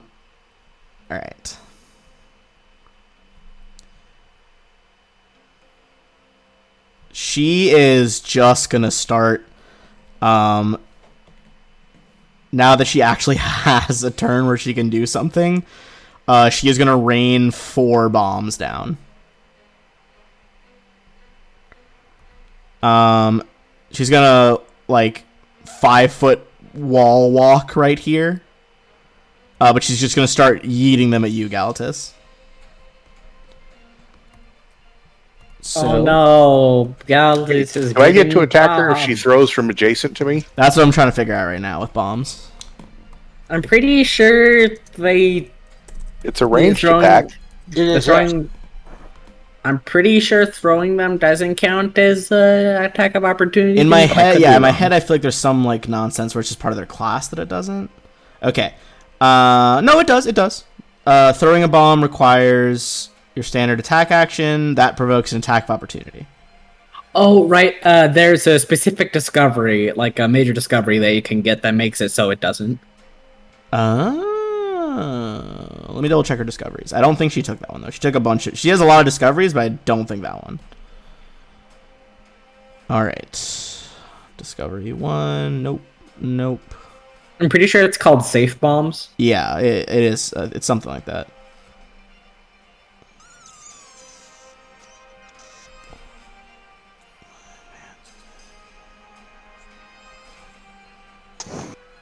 She's got like every bomb one except that one.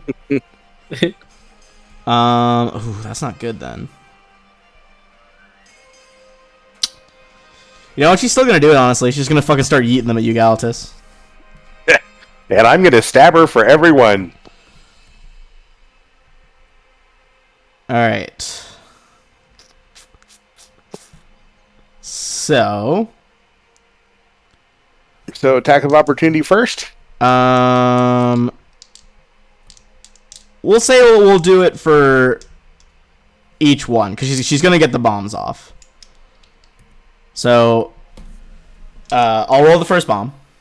Okay. All right. This is something you can't parry. And it just has to like splash against you. So what's your touch AC? My touch AC is 19 plus 5, so 24. Okay, she's gonna hit the first one. You can stab her while I use roll 20 to roll this damage because it's 286s. So 39. 39 will hit her. Give me a what's it called? Fuck. Percent chance. D100.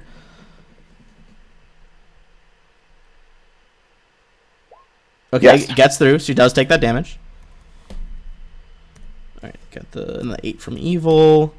You're gonna take 29 damage from that first bomb, and Valeros is gonna take the splash of 11. All right, next bomb. The first one was haste. This is also at full BAB. Also gonna hit you, but you can Okay. up attack her again.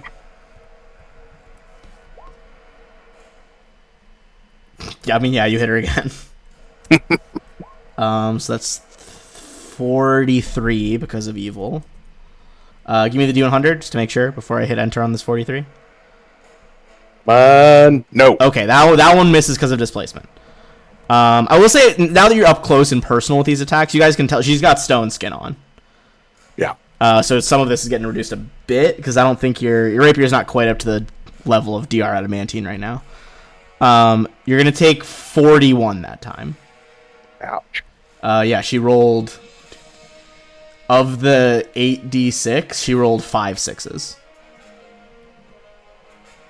All right. And then Valeros takes another 11. Okay. All right, those were the 2 full BAB ones. Moving into her next, she's got 2 more bombs. Also, she's doing all electricity right now. Is that fucking with you Right. at all? No, I have 5 resistance to both fire and electricity. Okay, I was gonna say she would try fire next then, but Nope, I'm an Asimar. I have okay, some so nice- that one didn't work. That one didn't work. She has one more type. This third bomb's gonna be force damage then. Well, that'll work. As she's just like making these bombs on the fly, like fuck. Absolutely gonna be a potential hit there. Give me the D100. That does get through, so that's 42, reduced by the stone skin, which she's rapidly running out of stone skin. But she's still cooking. I mean, this is a powerful enemy. This is a long time vampire. And so the force one is gonna deal you 34 damage, and again, Valeros takes that 11. 33. Yeah, see, would Stone Skin do force, or does force get through anything? Oh, like would stone skin reduce force? Yeah. I think it would still reduce it. Okay, because I've got my clay skin on, so didn't help either. At this point, she'll probably just keep cycling through just to fuck with you in any way she can. And then, of course, Valeros takes that 11 because splash damage is minimum for alchemists. All right, final one. Did you say your touch was 24? Yes. Okay, then it does get through again. You also do stab her, though. Damn, you got fucking 3 hits on her, not even on your turn. Jesus Christ. You can also tell... I'd say you would think like maybe like 2 or 3 more hits, and she's probably going to be out of stone skin. Like, her damage reduction is about to go away. That being said, she might drop you here. So, yeah, keep reducing this by 10 because you're clay skin, but... Oh, that was the way opposite of how well she rolled last time. 21 before any reduction. So that would be 16. Yeah, before she got a bunch of 6s, like she got 5 6s, that time she got 5 1s. So, nice. Really evened out. I'm still up. Then Valeros takes that 11, but yeah, miraculously, you guys see her let loose this onslaught. Like, it doesn't even look like she's trying to stay balanced. She's like weirdly, perfectly balanced while just standing in a regular ass pose on the wall, hurling bombs point blank into Galatus. You see she has like a very like precise bomb admixture, so the lightning just wraps around her without touching her. But she's definitely just like, why won't you die? I was gonna ask you. Nano machine, son. A nanomachine, interesting. A machine smaller than the eye could see. She like looks down at her notebook. She's like too far out of reach. Phineas. I'll cast Wandering Star Motes. Oh, that's a classic. Okay. So she needs to make a will save or be dazed.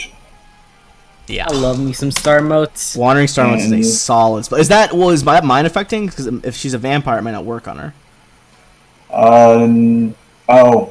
Light mind affecting, yeah. Yeah, so I think I won't make you waste the spell slot. I think you would know that the undead aren't going to get hit by mind affecting.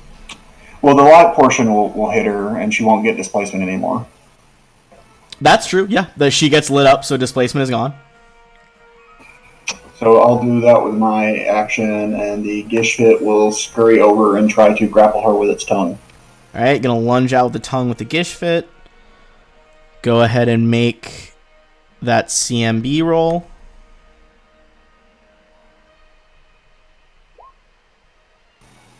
It's a 30 to hit with the tongue.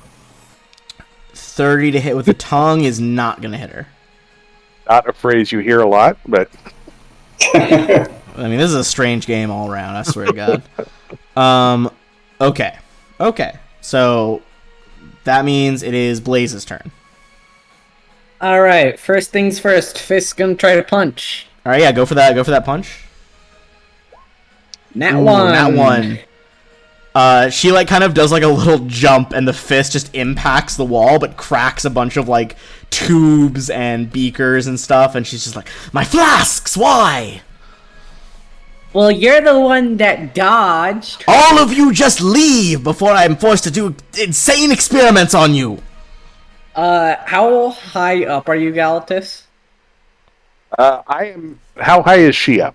Still 20. I think you're both just at 20 feet. Well, no. So I'm low enough that I can still get her. Oh, you didn't fly. And You're not he- even with her. No, I'm kind of in between her and Valeros. Oh, okay. So yeah, you're at like a diagonal down from her. So you're probably like 15 feet or so. Yeah. Okay, so I'll still not be able to reach you just if I'm standing below you. Alright, so Seraph, because I really love that you do not have to be still standing on the ground, it's just gonna teleport like a good 10 feet up in the air, touch Galatus for a second with heal, so he heals up to full health, and then just crumble to the floor. Okay, so with the Traveler domain, she's just like, "Desna, Song of the Spheres, bring me to where I need to go," and just steps into midair, touches Galatus. Was that a heal spell? Yeah. That's Okay, so heals up 150, you're full back health. to max, and as Adela just like curses in yeah. Talbane. As praise expected for Desna. someone, as expected for someone with full armor, they take full. They take arm full damage. They also have to make the reflex saves also to see if you go prone. So give me your reflex Okay. save. So you take the 6. 15. I think that's the DC to not go prone. Oh, nice. So it's like a heavy landing, but she like lands on like one knee Iron Man style and stands back up. Ooh, superhero landing. Yeah, she's just Adela's just like, "What the fuck was that?" Healing. She's like, "I Blaze. hated it. It was awful." Blaze is gonna do what she does best: point at this woman and fire disintegrate. Blaze do be disintegrating. Okay. So range touch. Yep. 28 to touch. Yeah, that hits her touch AC. All right, and keep in mind, I'm using my maximize rod on this bad boy. Okay, so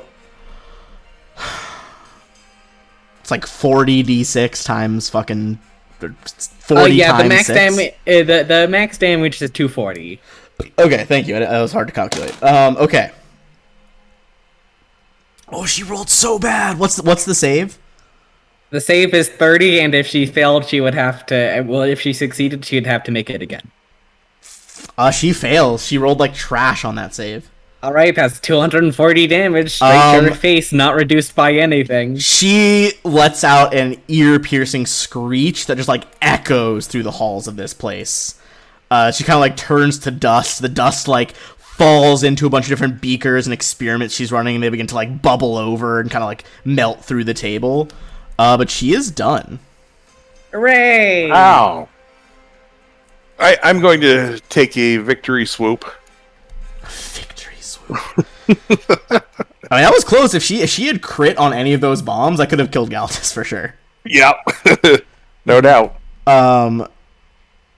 Yeah, she's got a lot of burst damage capability. Okay, but she's like CR 17 though, so this is gonna be a pretty penny of XP. All right, so hold on, let me get the blood spawn first.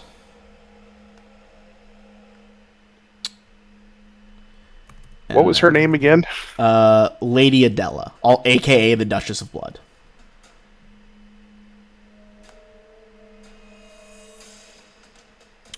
Everyone's gonna get 38,400.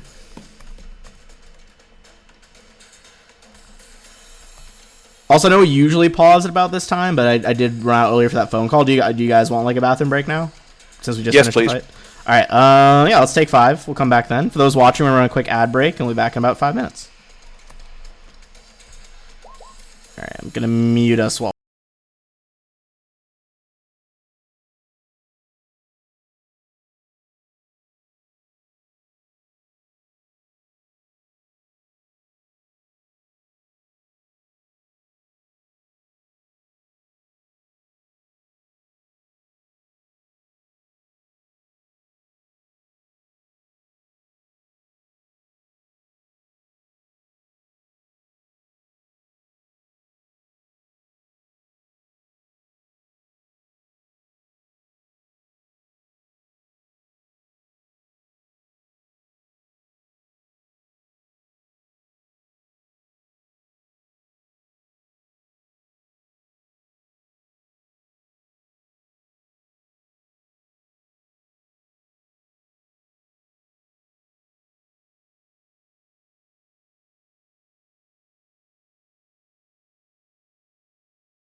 All right, let me switch us back to live here. Blaze, does Seraph have another negative level thing? Yeah. Sure, I can unnegative the Gish bit. Negative the Gish fit. God, every fucking sentence with this party is something new. All right. Well, now that you guys have killed this vampire, I think we may take a breather and search the room. Yeah. Also, Blaze is gonna call out to the party as well, Seraph. I'm kind of running low on gas. Can we take like a nap? Yeah, it probably wouldn't hurt us.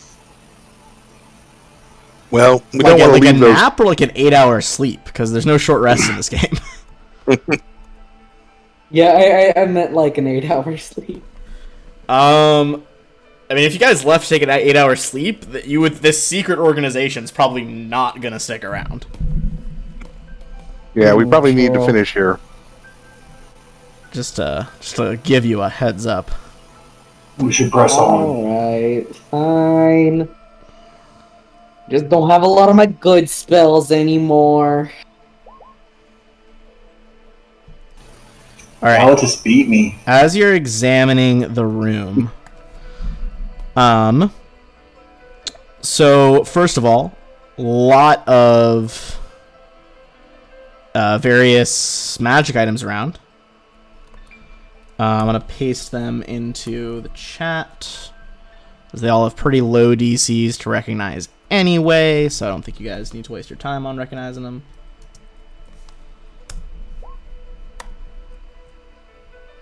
What's a borrow bead? It's an alchemist thing lets them reuse their mixtures. Alright. It's like a pearl of power for Pearl, alchemists. She has this stuff on her.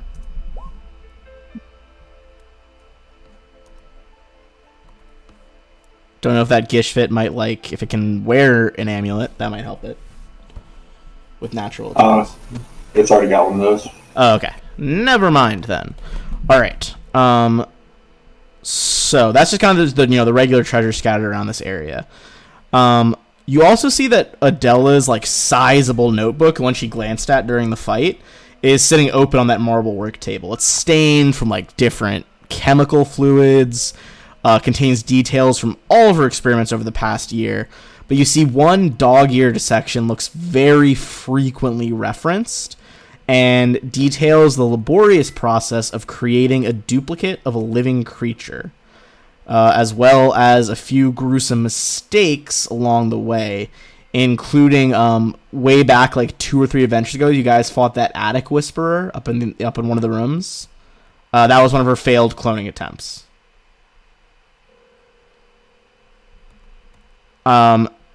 Basically, this cloning system, it's similar to the clone spell. But you see that your guys' assumption, based on what he said about that boy, is correct. She credits someone called the Huntmaster with retrieving a lock of hair from the prince, a keepsake Eutropia kept of her little brother, and one that she believes is still sealed away in the Imperial Palace guarded by the Ulfengard. Just below that kind of confirmation of what you guys suspected, you see that she has penned a very messy, much angrier note. It says, "I should have expected Panavar's barbaric little pet to ruin my months of careful, precise work. He insists he has Thastratome under his sway, but it certainly seems to be the opposite from my perspective. I replicated the boy down to his childhood scars, and Lotheed's cosmic dog mauled the soul into shreds, pulling it back for us. Am I expected to put half a soul into this vessel and see it thrive? Well, my art is perfect. This mistake is not on me."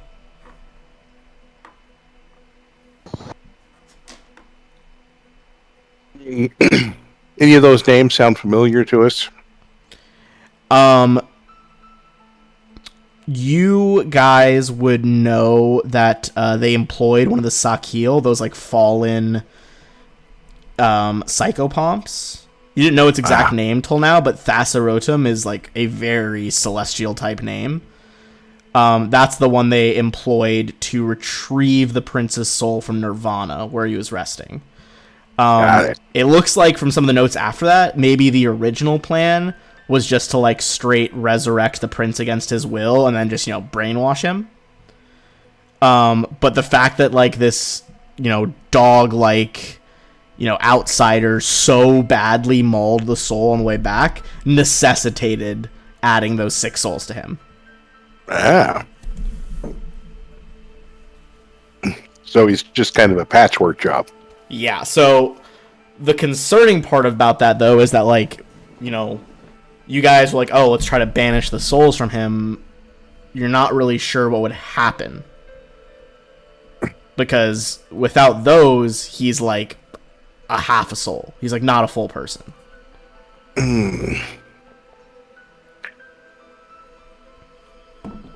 Which is something you guys were not aware of before. Well, that's something to think about later. Right now, we have more dungeon to do. Additionally, with those perception checks, you guys can see there is shocking no one, this circle of crazy immortals loves their secret doors. And there is another one under Seraph right there. Ooh. Any chance that we should speak with Dad on this vampire? And It would be more like speak with dust. I think you need, considering you need a jaw to speak with Dead, I think, having 0 body would probably negate it as well. I gather up the ashes and the dust. Draw them in, like, the shape of a smiley face. Yes. Thanks, Ben. You tried, to no result. Nuts. Oh, she's looking like her old self again. Sorry for kind of dusting them. I didn't think it would kill them fully. Awful. just fucking atrocious. You know, you kill all the best potential minions. You know that, right? I know, and I'm sorry, Phineas. All the best potential. But I really like shooting lasers at things. she might have had some information about what to do about the prince, but it looks like she's beyond. Do you think she would comply? Well, I don't Let's know. be honest here. Doesn't your spell compel them or something? Nope. I mean, they have to answer, but it doesn't say that they have to tell the truth. Oh, well. Well, I guess we gather up what's important and head off through the secret door. All right. With our giant Hell Knight in the lead. Yes. All right. How tall is Osias again? Yeah. Somebody's at the door. 6'6". Good lord. Right. Beefy boy. I don't think you can fit Mr. Big B's hand over here through that door. Yeah. Could you? Just kind of floats there. As you guys advance down the hallway, though, give me a perception check. I'll end concentration on it so it doesn't linger. Osias is 1 inch shorter than Phineas. All right. And a good, 10 inches taller than Blaze. You guys... Wait, not even 10. A foot and an inch. Phineas, you have detect magic, right? Yeah. Okay, so with that perception and detect magic, you can see that once you cross the square down here, unless you dispel it first, there is an alarm spell there, like on the square right in front of you right now, Phineas. Or in front of Blaze. It's this square. Seems like Also, is this passage supposed to be revealed? Yes, it is. So you can see, at this point, there is a juncture. From this angle, you can just see that there is the back of a secret door right here that's closed currently. Hey, don't step there, don't step there. Oh, 1. Get back. Yep. I already did the dispel thing before you stepped there. Yeah, I was gonna say, I think he already made the caster level check. It's an alarm spell. 29 does it. So that spell kind of dissolves into the air. So now you can see if you there could bring is- Valros down over here, that'd be great. Dad's currently away. Oh yeah, I'll drag him. Okay, so we got. You guys can either go up. Looks like a straight passage leading up with a left at the top, or there is the back of another secret door over to your right. Heads or tails? Right. Huh? Right. Right. Okay, so would that be forward? Imagine this way. Is someone trying to like stealth ahead there, or what's the move? I'll stealth ahead and look. Okay. Give me a stealth check as you're like opening that door quietly. Then.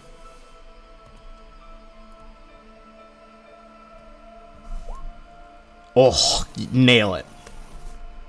All right, so you very slowly open it up. Give me a perception check, but you see that at the moment there's nobody in here. And I will describe to you where you're actually looking right now. Okay, you can hear just the quietest footsteps moving away from you from the double doors at the north end of this room.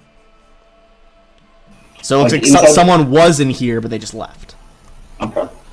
What you're looking at now, though, is like kind of like an Arcanium type room. There's a dozen tomes with an eclectic mix of bindings. You see like snakeskin, red leather.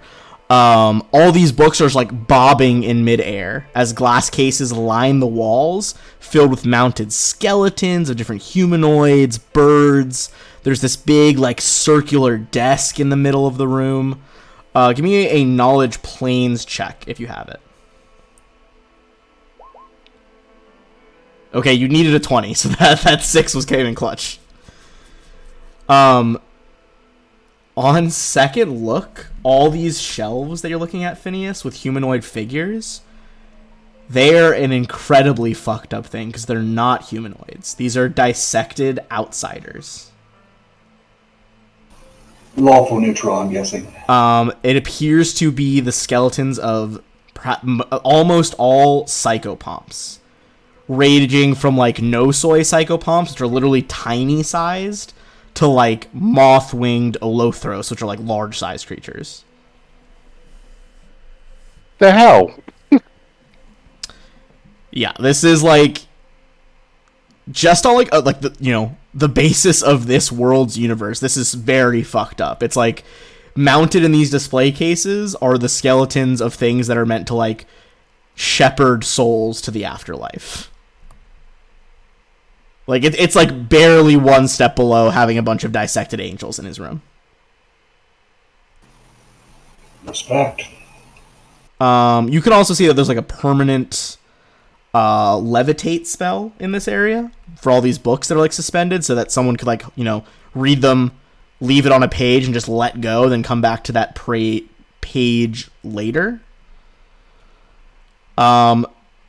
It looks like there are so many magical tomes here, though, that if people want to copy down spells, it looks like there is every single wizard spell from level 1 to level 7, as well as these higher level ones, which have been highlighted in some of the books. Nice.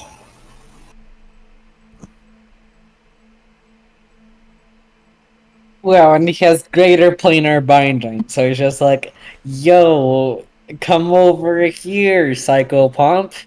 Time to be dissected. Phineas, the last thing you know is that perception check, besides, you heard the guy's feet leaving from those double doors. You see that one book is kind of with levitating, like, dead center over the central circle desk. What is it? What is it? You go closer, and you see that it says on like the inside cover, Ex Libris Panavar Lothid, or like from the library of Panavar Lothid. This is his personal journal.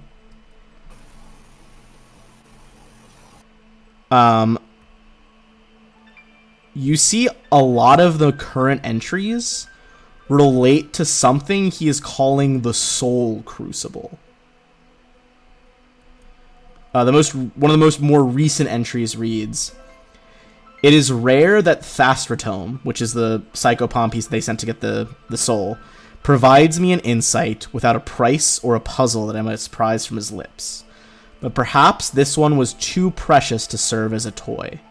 He called it the Soul Crucible, and I see why he kept the knowledge of it hidden until now. It appears the last Aslanti himself tucked it away from the world, that being Eridan, the god, hid this from the world. And the locks and wards lost their sting without their master.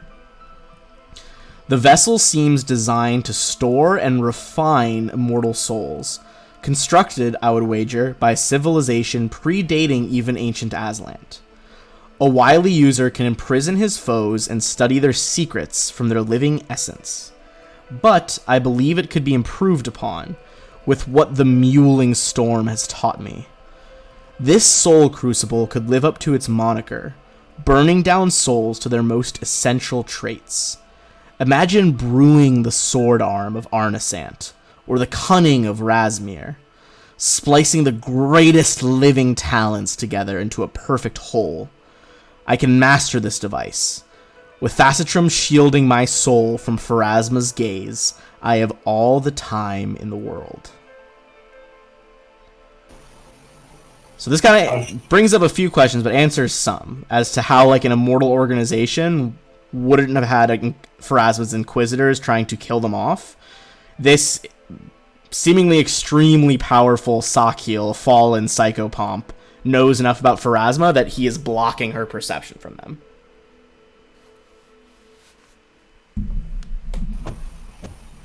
Well, this is all incredible tempting. In terms of stuff that's not like direct quote from the book, there are more notes on what the Soul Crucible, what it does. Phineas, you can tell that essentially it's a powerful artifact that can either store, examine, dissect, and restore souls. Can it create Julian fries? And it makes Julian fries.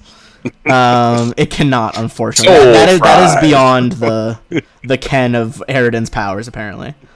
This laptop is better than it.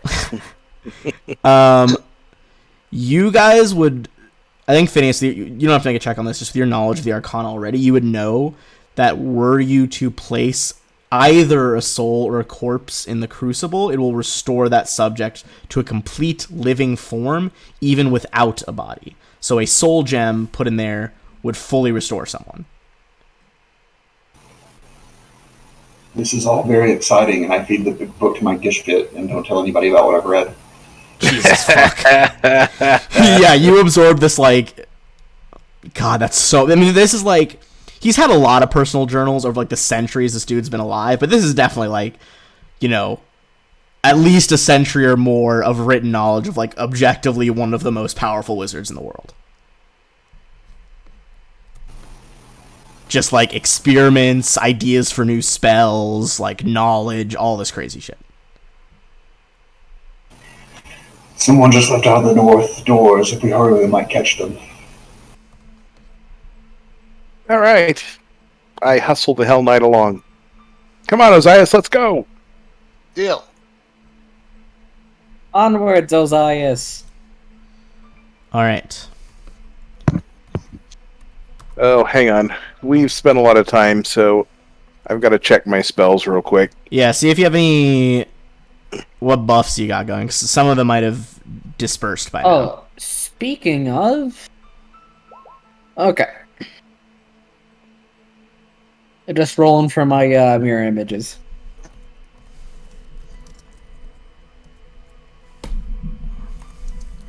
Yeah, I keep all my level 2 slots for acute senses, so I just keep opening it. I mean, understandable.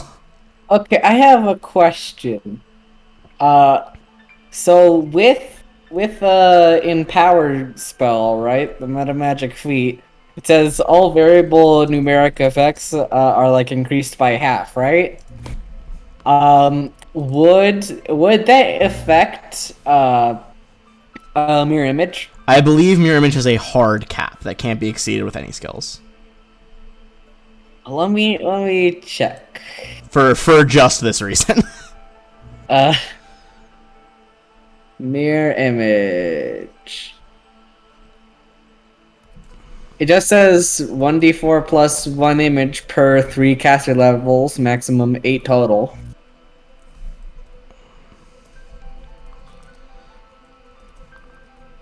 That's all it says in form of number. Okay. So could I apply it? Sure. Hooray! Alright. So alright. instead of 6, I would have 9. So it would be a D10. Got a whole lot of ghosts. So many ghosts.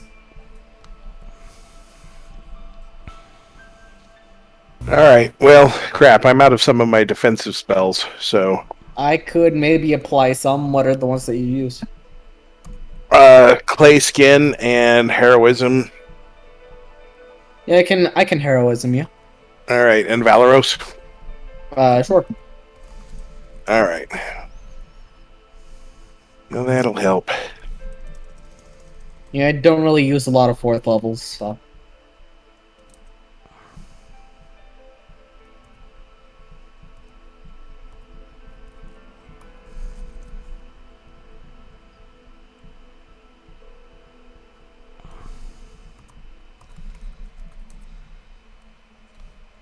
All right. Everybody's sorting their buffs right now. Yep. I think should I'm I good. hate before we go in? Well, do I sense anything on the other side of the door? Well, I want everyone to give me a perception check to see if they notice something.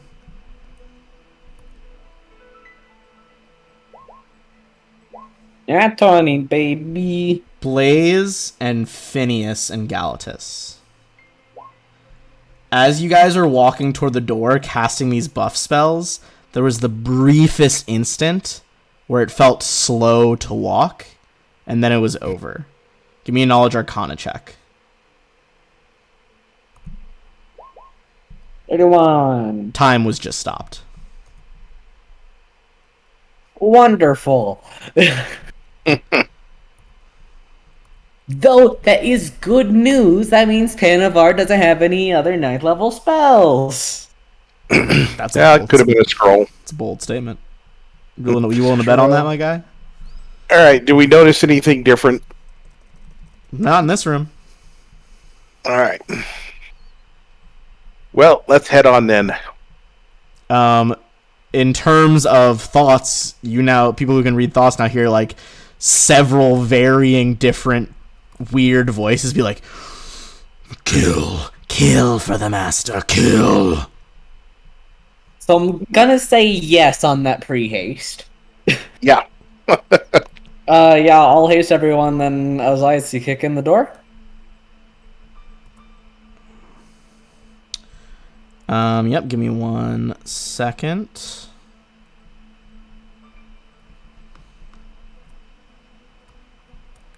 Alright.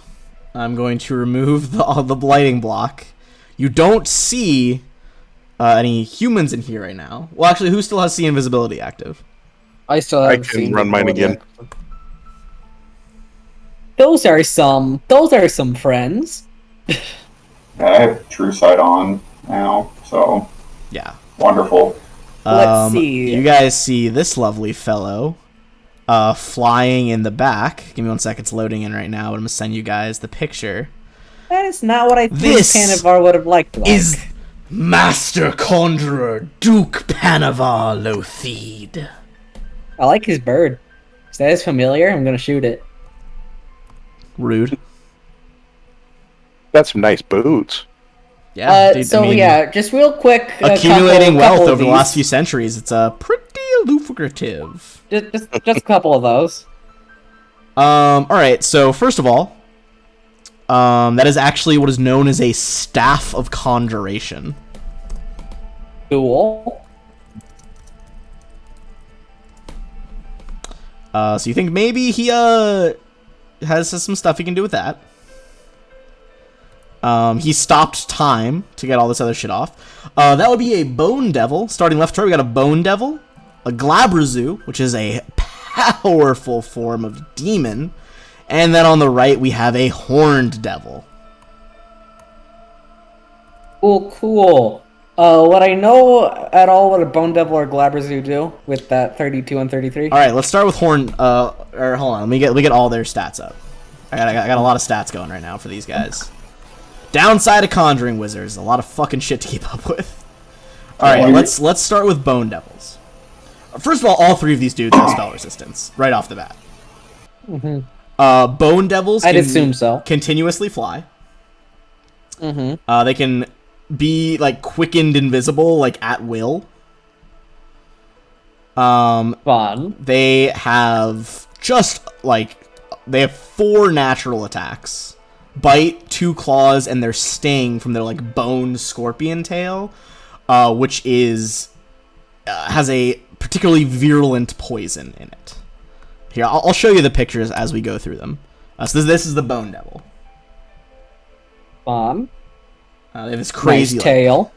Yeah, they're pretty. I've always loved Bone Devil art. All right, not as Mantis-like as they are in 5e, but still they are a little less Mantis-like than the 5e version. All right, next up we have the Glabrazu demons, who look like this and are huge-sized. Crab claws and regular arms underneath the crab claws. Real small ones, but yeah. They can reverse gravity at will, as you do.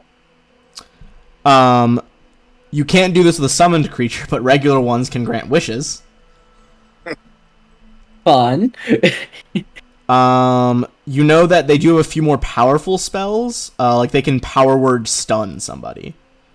Fun. You also know they can confuse people at will. It's also already got mirror image up, and there are 5 of it. Well, sorry, 6, including, the real one. The boy.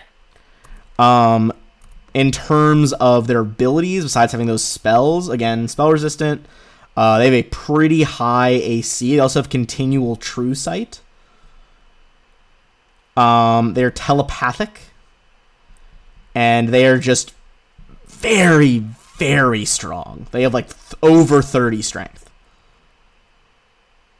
Strongest. Okay. Finally, we got the classic, most like typical devil you can imagine, the Horned Devil. I love me a good Horned Devil. Once again, spell resistant. He is actually the most spell resistant of the 3 of them. Which one's least? Least. Let me double check. It is the Bone Devil is least. So it's basically arranged like left to right. Bone Devil is the least resistant. Horned Devil the most. Okay. He's got a few spells. They can do some fireballs, some lightning bolts, a lot of conjuration stuff. Evocation is what I meant. You know that their chain is pretty powerful. It is a unholy spiked chain. And between that and their bites and tail attack, they can inflict stun and infernal wounds, which like bleed a lot. Cool. And then you just got the badass conjurer in the back. Question: could I have had Blaze cast silence on me after I was done buffing? Cast silence on you? I wouldn't really. I guess I could. Blaze will ask first. Are you gonna, be away from me so I can, still cast spells and stuff? Blaze, I'm always away from you. I will say, apart from the Glabrazu, they are all flying. So these 2 are 10 feet off the ground. Duke Panavar is like 50 feet off the ground. Yeah, how high is the ceiling? Is it ceiling is 80 feet here. Hooray! Finally, I can use it. Yeah. Hooray! That being said, he did do this whole time stop thing, so we're going to roll into initiative now. I'm basically just going to be rolling for the Duke because the other summons are going to act on his turn. This is like one of the last encounters in the entire thing. Well, you guys also skipped an entire floor of encounters, so... Honestly, might not have been a bad call, because that means you have more shit left to deal with, like, a very strong wizard. Yeah, I'm still running low on some of my things, so. It's gonna be...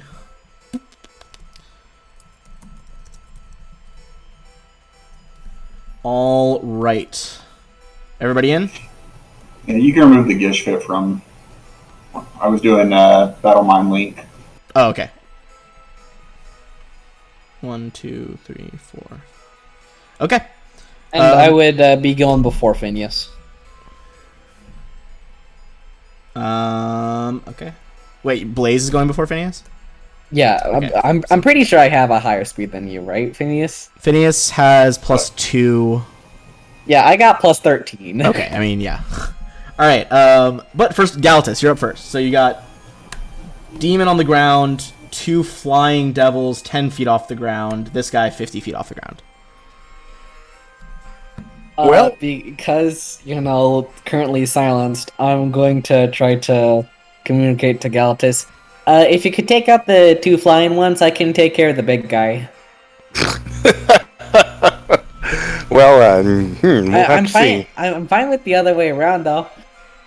All right, so Galatus is going to move to here and then blow the horn of goodness. Hooray! And that's not a euphemism. The horn, which horn is this one? We've had it since way early on. It casts Magic Circle against evil. Oh! My summons! Oh, Fuck! Alright, there is no save against Magic Circle against evil for summoned creatures, I believe, so... What's the radius of the Magic Circle? It's emanating from you. looks like it's a 10-foot radius. Is it all- from, like, your space, essentially? I'm just gonna add, like, a 10-foot aura from you so I can keep track. Yeah.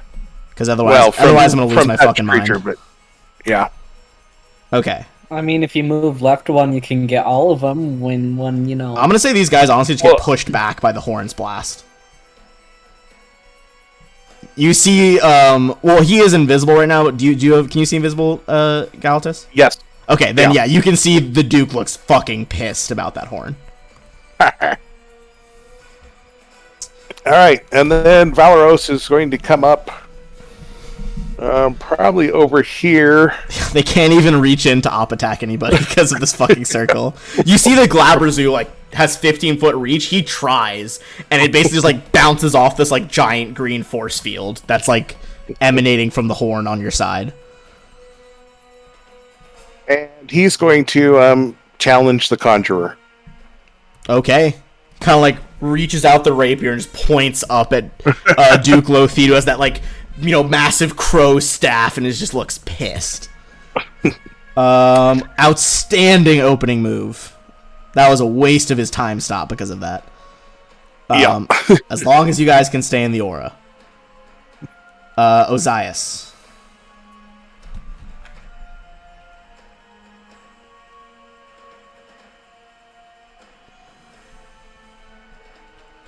Ozias.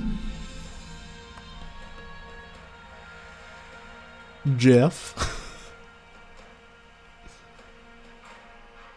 Dude, are you muted? He's either muted or he might have had to step away. I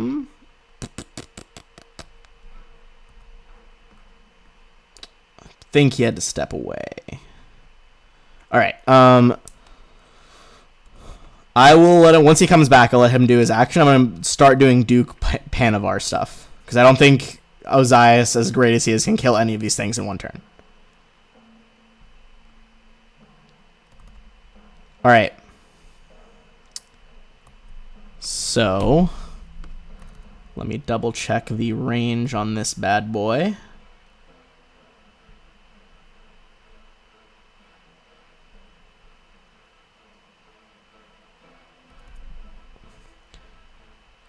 Alright. He is going to use some shenanigans and project his voice into the middle of you guys, like a little bit behind you guys. Violence. He just smiles, and there's this loud, like, "Ah!" No, echoing there through the isn't. room. Silence. Focused on Phineas. Yep. Because I didn't know he was up in the air when I requested this, so I have it. Who is it on? Phineas. Phineas. Alright. Into a 20-foot radius. Let me see if he would know if he could see that. Because I think he has permanent arcane sight too. Okay. So he's not going to do something that involves sound then.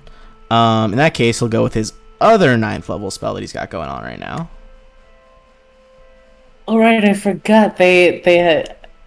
I forget the difference between 5e and Pathfinder when it comes to like 9th level spells.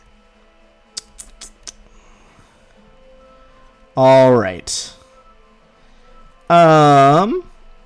He's kind of like flying back and forth over here, so he's gonna look at Blaze.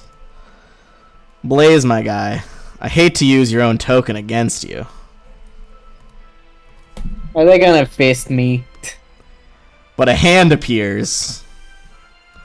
Just right in front of you.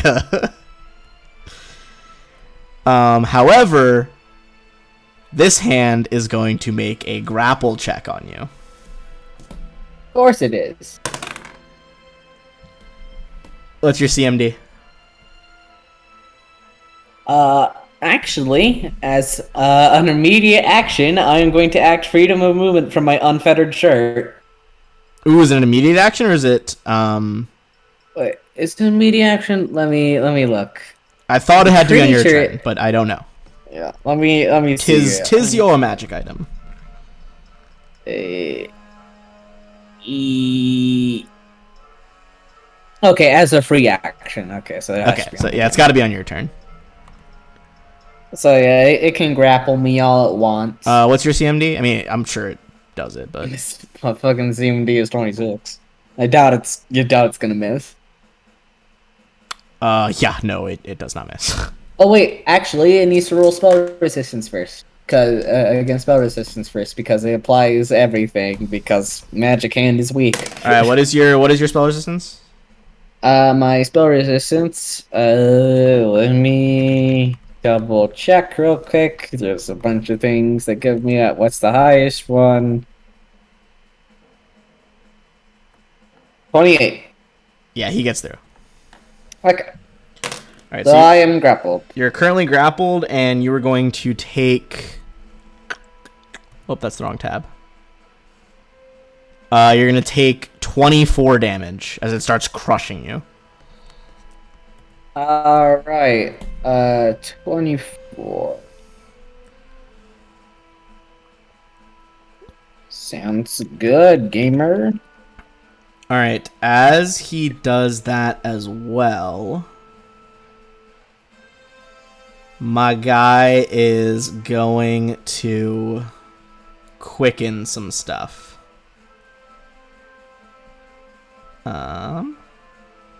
What is he going to quicken here? Once he grabs up the caster, he is going to point a little finger gun at Galatus in front there, and he's going to try and disintegrate you. Ooh. What is your touch AC? My touch AC is 20. All right, that's going to hit. Give me a fortitude save. Oh, yeah. Okay, you pass. All right, so 5d6. it's going to get that classic 5d6 right here. And 2 more. You were going to take 21 damage. As he just scowls. All right. What can now his devils are gonna go? I'm gonna Yeah, call. what Is that can the they best do? you got? And he can't hear me because I'm silenced. Yeah. He's actually Maybe- a very intelligent man. I'm gonna say he can read lips. Okay. And he's just like frowns, and he's just like, kill them all. Good luck. The they all kind of like reach toward you guys, can't get past the bubble, so they're all just gonna start casting spells. See the Bone Devil holds up its hands in front of its tail and kind of like Death Star style, focuses a beam of energy and is gonna shoot a fireball at you guys. So that's gonna detonate like back here and hit all of you. Go ahead and everyone gets a reflex save against this. And because of the protection from evil, we get a +2 resistance bonus on saves. I think that's just against mind affecting, or maybe it is against all of them. Nope. Is it against against summon stuff? No, anything made by evil creatures. Oh, okay. We got that it'd help us at all. We all have like cloaks of resistance and stuff, right? Did I say the Bone Devil did that? Who did I say did that? Sorry, that was the horned devil did that. All right. So what was the roll? Reflex. So. So yeah, no bonuses because we all got stuff that goes over it. All right. I think only Blaze is gonna. Yeah, only Blaze fails here. Which doesn't matter. I suck it. All right, so this is gonna be. Everybody's gonna take half of this unless you're immune or fire stuff. Would have been 32 reduced to 16, and then reduce it however much your various abilities do. All right. Or in our case, evasion. Or evasion could do it as well. Yeah. So fireball whooshes forward and explodes.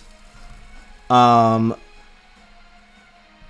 Glabrazoo is... What's that Glabrazoo gonna Glabra do, my dude? What he's gonna Glabra do is try to fuck with all of you and hope you fight each other. So he's gonna do the 20-foot burst confusion centered right in the middle of you guys. I'm pretty sure confusion is mind affecting, right? Confusion? Yeah, it's mind affecting. Okay, good to know. I think I can pass this, but it's good to know just in case. Alright, so everybody go ahead and make a will save this time. Okay, pass. Ooh, on that nat 1, Phineas, you're gonna be confused here.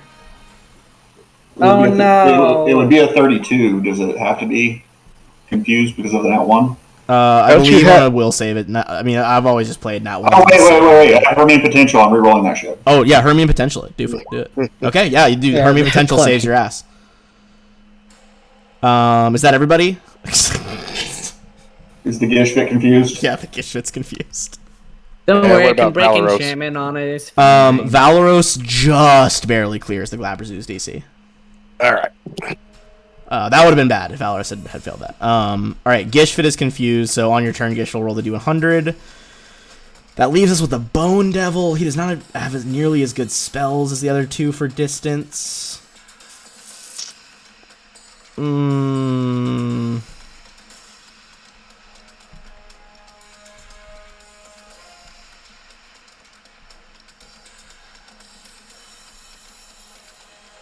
Okay.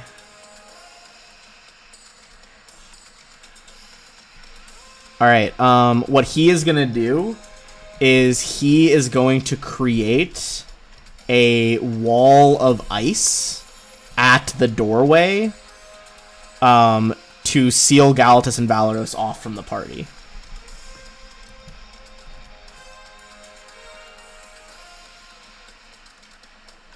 Yeah, that's what he does. So you guys basically have to break through that to get to them. Alright, that is the Duke. Did a spell, did a quicken spell, all the enemies acted. Okay, Blaze. Hey, Ben? Yes. Any creature adjacent to the wall when it is created may attempt a reflex save to disrupt the wall as it is being formed. Oh, okay. A successful save indicates the spell automatically fails. Alright, let's see. Let me check. Oh, okay. It didn't have it on the... It was in C text as the save. I didn't see that. My bad. Okay. So, go ahead and make a reflex. Oh, nat 20! Galatas, you, sweep your sword along the ground as the ice is growing up, and it shatters into, a fine mist of crystals. And then I wink at him. It, slams its tail against the, force of the magic circle. Just furious at the situation. Phineas. Oh, sorry, I double-tapped as Blaze. Alright, so yeah, first things first, and, reaction. sorry, one more thing.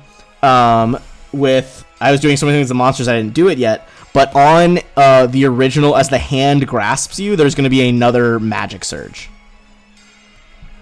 Hooray! So last time we got those extra loots. Sorry, Chad, I was a little bit slow on that one, but Please, it's a confusing please fight. let there be a fireball centered. All right, let's see. Unpaintable. Bum. What does that do?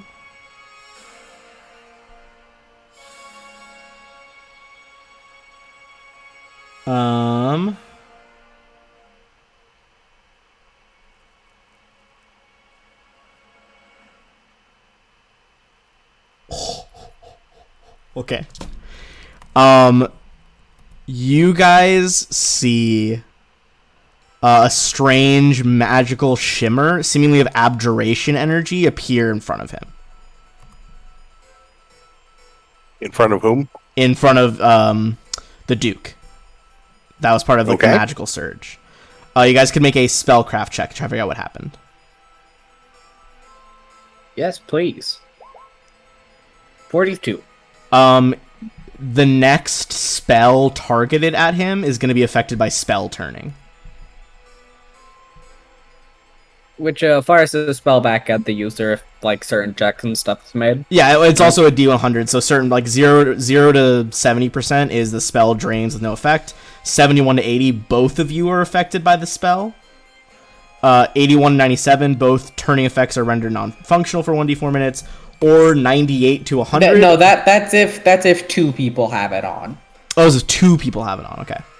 Yeah, so like if I had spell turning and he had spell turning and I cast disintegrate at him, then you would roll on that table. Gotcha. Okay. From 7 You to need 10, to roll on the table? 1d4 plus 6 spells levels are affected by the turning. Okay. I'll keep it secret how many he rolls, but yeah. Okay. Got it. All right. So some amount of spell levels could be spell turned there. Blaze, now it's your turn. Oh, cool. So yeah, first things first, free action, cast Freedom of Movement on myself. I am no longer grappled.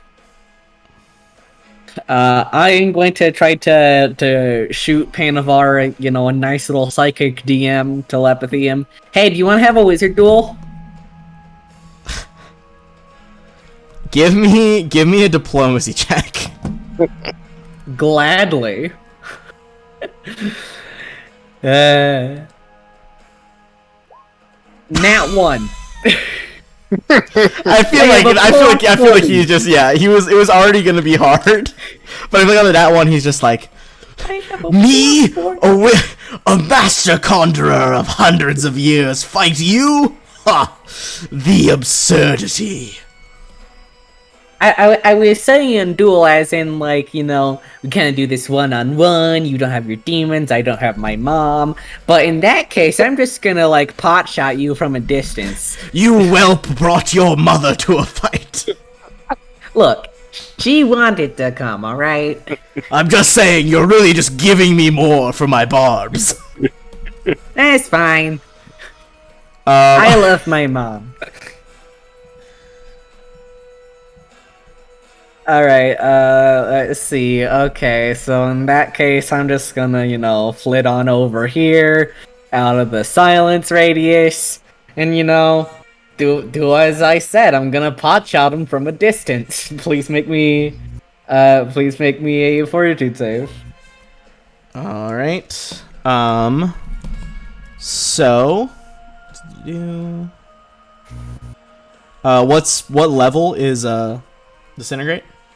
It's a touch spell, so it doesn't matter. Spell turning. Oh yeah, it's got to have a. Yeah. Okay. Yeah, touch doesn't matter. Okay, so what's the save? The save is a DC 31 fortitude. You say 41 or 31? 31, not 41. I was like, my Jesus saves aren't fuck, that there's chunky. no way. 31 though, he does pass. Make it again, please. All right. He passes again. Nuts. All right, he takes 19 damage. Okay. And that's then still some damage on as- the board for Duke Panavar.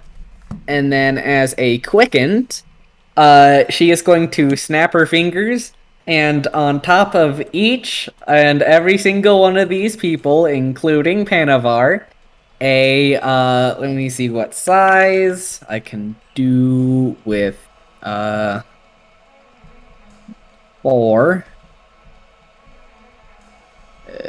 Mm-hmm. Sorry, this is taking me a sec. It's been a while since I've used this spell. So yeah, 4 large lightning elementals are going to crash down on every single one of them. Okay. Hold on. Each I got them here in a second. Give me one sec. each of them are going to try to make a slam attack. You said they're large sized? Yes, correct. I'm just gonna kind of place them like they're above them. I'm just gonna kind of place them around, just so it's like for my sanity. Yeah. That's a-okay. All right. 1, 2, 3. You said there's 4 of them. Yes. Okay, so they're all like mechanically above these guys right now. Sounds good. All right. So each of them are What an going to try to insane make looking battle map. Each of them are going to try to make 1 slam attack with +4 circumstance bonus. From an against attack from each of above. them. Yep. All right. Well, also because they are literally being jettisoned from an elemental plane of lightning. Fucking wild. All right. So yeah, just the top one of each of the 3 things, or 4 things. So 50, with a crit, 41, and 42, and those each have Okay, so- +4 to them. Hold on. Let me go through the line. So. All right. So first one's we're going to go top to bottom. So 50 is Duke. Okay. 54 to hit. Oh, and Don't it deals a different amount of damage because it's like their first attack thing. I'll roll that for each of them just to. Okay, well, first one hits Duke, which originally was, it looks like 13. What's on top? No, it just is overridden. So just 29 straight lightnings and bludgeoning damage. Okay. Like half and half. It's half and half. Yeah. All right. And and then next one is a the next one is a crit. A crit on with this a 42 to confirm. Yeah, it confirms. So this is on the Glabrazu. It's 50 damage, 25 each of lightning and bludgeoning. Okay. And you on do the horns- see the Glabrazu. The lightning doesn't seem to do anything, but the bludgeoning does. Cool. And then a 45 to hit on that horned. All right, Horn Devil he's immune to fire, not lightning, so this will do full. And that's 23. And then a 46 to hit on that Bone Devil, and Yep. that's 42. Ooh, nice roll. Oh, Yeah, it's a good hefty. roll. Oh my god, yeah, look at all the 6s. And then they will start acting on my next initiative. Okay, so he's like, crack, crack, crack, lightning just like shooting out of the sky. I have a soundboard, I should just use lightning, but I like making noises. And the Duke looks a little taken aback. Like, this is his wheelhouse, you know, he's a conjurer. I'm going to send him another psychic DM. This is what you wanted, bud. And I'm going to... Oh wait, I have another character. I'm not going to do anything with them currently. Unless anybody want healing? Does anyone want healing? Oh, sorry, let me remove this ice wall, by the way, because you fucking shattered it with your rapier. The two of us could take a bit. Alright. Yeah, this calls for it. Where the silence is emanating from Phineas right now, right? Yeah. And it's 20-foot radius. I'm gonna add that on the map so I can, because that's gonna affect his spells. Sorry, let me just move this shit around. Let me see. Does God damn it. Let me hit where's the verbal somatic components? Alright. I'm gonna give Phineas, I'm gonna give you a red aura for silence. And I'll make it so you guys can see it as well, so you know where you're at. Okay. So yeah, she's gonna do her little teleport Yuordi down there, and then she's going to do cure a moderate mass. Okay, Mass Cure Moderate. That healing spell kind of ripples through the room, seeking out your injured party members. So everybody in the group heals for 23. Not bad. Yep. And that is finally the end of my turn. All right. So, Phineas, do you have a good plan here? I had a good plan. Then we were in a room with flying. That never happens. Does the Gishvit go first, or we'll say, yeah, sure, why not? D100 for the Gishvit.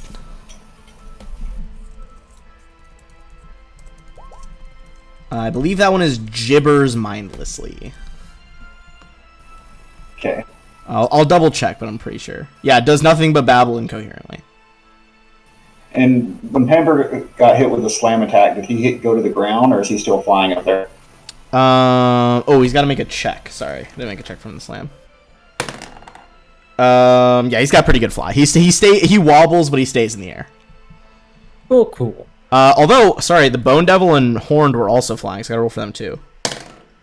Bone Devil is on the ground. So is the Horned Devil. So, except for the Duke, all three monsters are at ground level. Okay. So I'm going to run up and drop the Gishvit and teleport and try and fall on Panavir. Like, are you trying to, like, grab him in midair? Yeah. I mean, that's pretty badass. I would allow you to make, like, a grapple check if you want to try to snag him in midair. Alright, so Gishvit gets dropped off right there. You, like, take a step, vanish, reappear in midair over Panavar. This is going to be CMB roll. Oh, that's going to be close. He's a wizard. His CMD is 26. Woohoo! Nice. Good grapple. You grapple him and you guys start falling. I'm going to say... So normally, on a reflex save, you, Phineas, can negate the first, like, 1d6 of fall damage. I'm going to say if you hit the DC I'm thinking of with reflex, he'll absorb more of it, and you'll ignore... He's 50 feet up right now, so you'll ignore the first 3d6 because he's taking it instead of you. That'll do it.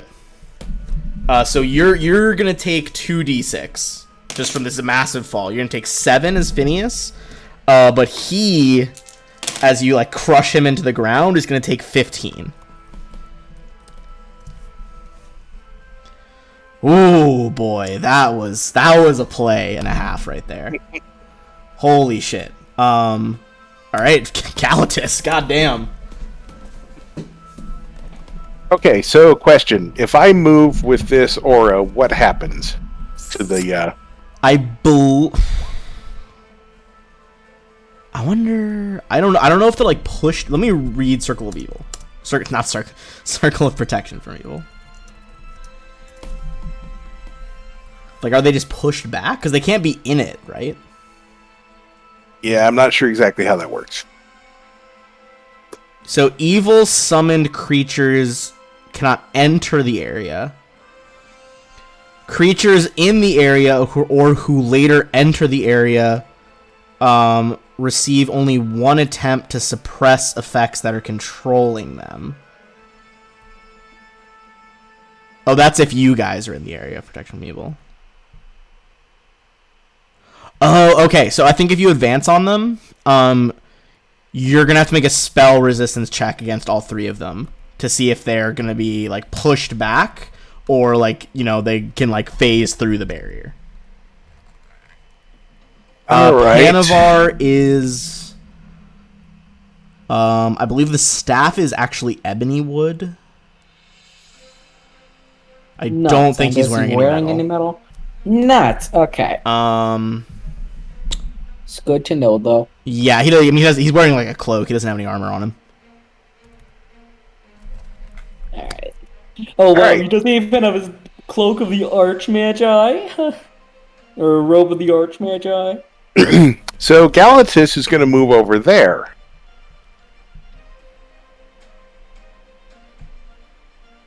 Alright. Galatus moving to there. So that's going to be against the Bone Devil's spell resistance, which is the lowest spell resistance. Which I guess if you don't have a caster level, effectively, it would be off the caster level of the item. Mm-hmm. What's so the what's the horn called? Horn of Goodness / Evil. Horn of Goodness / Evil. It's a caster level 6. This is a D20 plus 6 to beat his spell resistance. Otherwise, he's in this bubble with you now.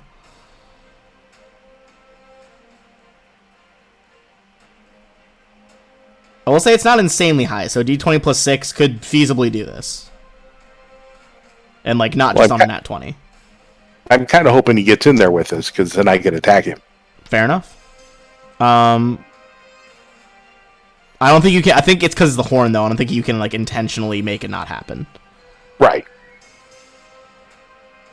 Although, honestly, if it pushes him back, I'm going to have him take some bludgeoning damage, because he's basically being forced to shrink into a corner.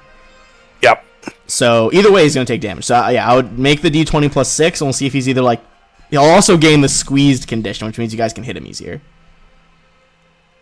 Sorry, I didn't realize you wanted me to make the roll. Oh, sorry, I should... Oh, yeah, dude, the DC is 20. So he's fully in there now with you. You can definitely attack him. All right. And if you want to move Valoros, like, this elemental is, like, you know, up in the air. He's up in the air. So, right. Yeah, you can move under him. All right. It's very 3D combat right now. Would they gain flanking with him if he's above, or no? Yes, we do, because we have extra flanking. You have bonuses. That feat thing. All that flank nonsense. Okay, so... First attack for each of you. Both of those hit. Oh, 53. Plus 13, since he's evil. He is evil, so that's going to be... What does the Bone Devil have any DR? Hold on. There's so many stat blocks open on my screen right now. He does have slight DR, but that's still going to be 56 damage. Just from that first strike. And then the 33 is going to hit as well, reduced to 10, but because of Galatus' first strike, you already have him down to 7. So you guys stab the summoned Bone Devil, and he vanishes in a flash of hellfire. So he's done. Well, that was easier than I expected. Well, this guy did slam him for like 50 damage. Yeah, but it was still easier than I expected. Yeah. Look, I'm not summoning pit fiends out here, all right? He's a mid-tier devil. He's really like his whole thing is fighting in melee, which he couldn't do for like 2 turns. But that does seem like a lack of foresight on Panavar's part. I mean, like, why not summon some pit fiends? I don't, because he'd have to like planar bind one and make a deal with like a deal with Asmodeus probably. And like that's a big thing for him to do. He's been alive for 100 years. He's the most powerful wizard. He's like, I'll crush your bones for this insolence. Ah, get off, you big oaf. Actually, he won't say any of that because he's silenced. Yeah, he's in the red radius now, so he's silenced. Phineas, you look down and he can't turn his head to look at you because you're on top of him, but you can see he's like thrashing and like you can see the veins like popping out on his throat and forehead as he's like screaming. Ozias, your thoughts? We're gonna move up to here. There's gonna be no one for this fucking hand to grab. God damn it.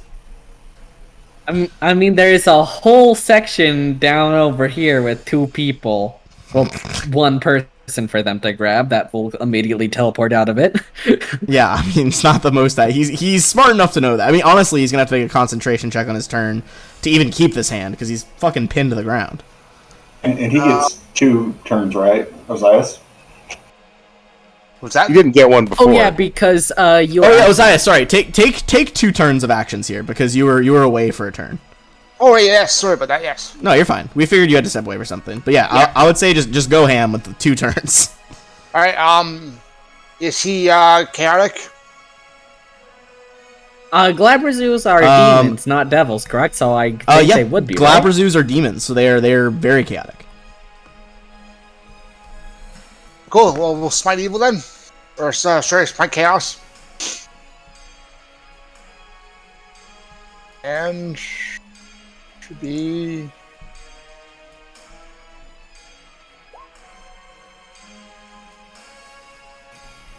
There you go.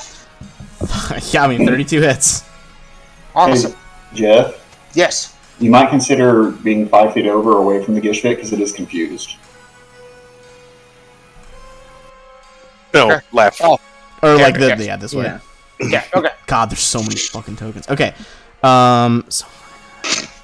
Okay, so first one, and you're smiting chaos. This goes through the demon's DR. You get that extra 5 as well. That looks like a hefty hit. I mean, this thing is huge size. It's like near 20 feet tall. Probably about like 17. Just smack! Your flail just uppercuts this guy. Or the Morning Star just slams into its jaw. And then my full attack from. Yeah, then my go next for your turn. full. Yeah, holy shit. Hit, miss. But those 2 hits, that's going to be a lot of damage. Hold on. So 50 even from the first one. And then 102. 102. He had 108 left, so he is barely up. It's just this series of like, this thing is a heavily armor-plated demon. You just kind of go to work on its anatomy. Just like, you're like, all right, this thing still has to have tendons, muscles, and you just hit it in all these weak points, and it like kind of collapses to the ground. Like, its head is now at your level. Oh, you get another attack because you're. Oh wait, it's dead. It's almost dead. It's still alive. Oh, yeah, you get another attack. He gets one because for it hits. haste. Yeah. Oh, haste attack. Yeah. Oh, yeah. Do one more. This could finish it if it hits. Yeah, dude. I mean, any damage. Oh, Hooray! yeah. 48. The final one is it does like I said, you take out its tendons, it collapses, it kind of looks up at you, just hatred in its eyes, and you bring your Morning Star across one horn, shattering it off, and then crush its skull. Another summon out of the way. Hooray! Right, that is Duke Time for- Panavar. Down bad Panavar. Oh God, what is he even gonna do here? Sign the paper. Sign the paper. Yes. Good. Oh my God, does he have anything with it here? All right. Ooh, wait, hold on. How does this ability work?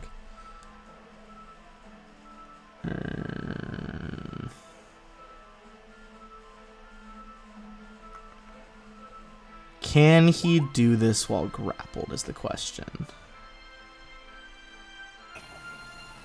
Grappled and silenced. He is going to use a spell-like ability, which doesn't have the somatic or verbal components, is part of his conjuration wizard shit. He's going to dimensionally step 5 feet away from you. Will that ungrapple him? Yeah, dimension strap draws. Yeah, so, sorry. I'm And it's a spell like ability? Yes. Okay, what level? I think, yeah, you can still counter spell-like abilities. So this is... What's the effective level of this? I mean, I guess it goes up as his wizard ability goes up. So, effectively... I'm going to say it's a 7th level spell, essentially. I don't know. Well, if it's 6 or lower, I can do it. If it's 7, I would say let's can't. make it 6 lower. I think you can make a check to counter this. Okay.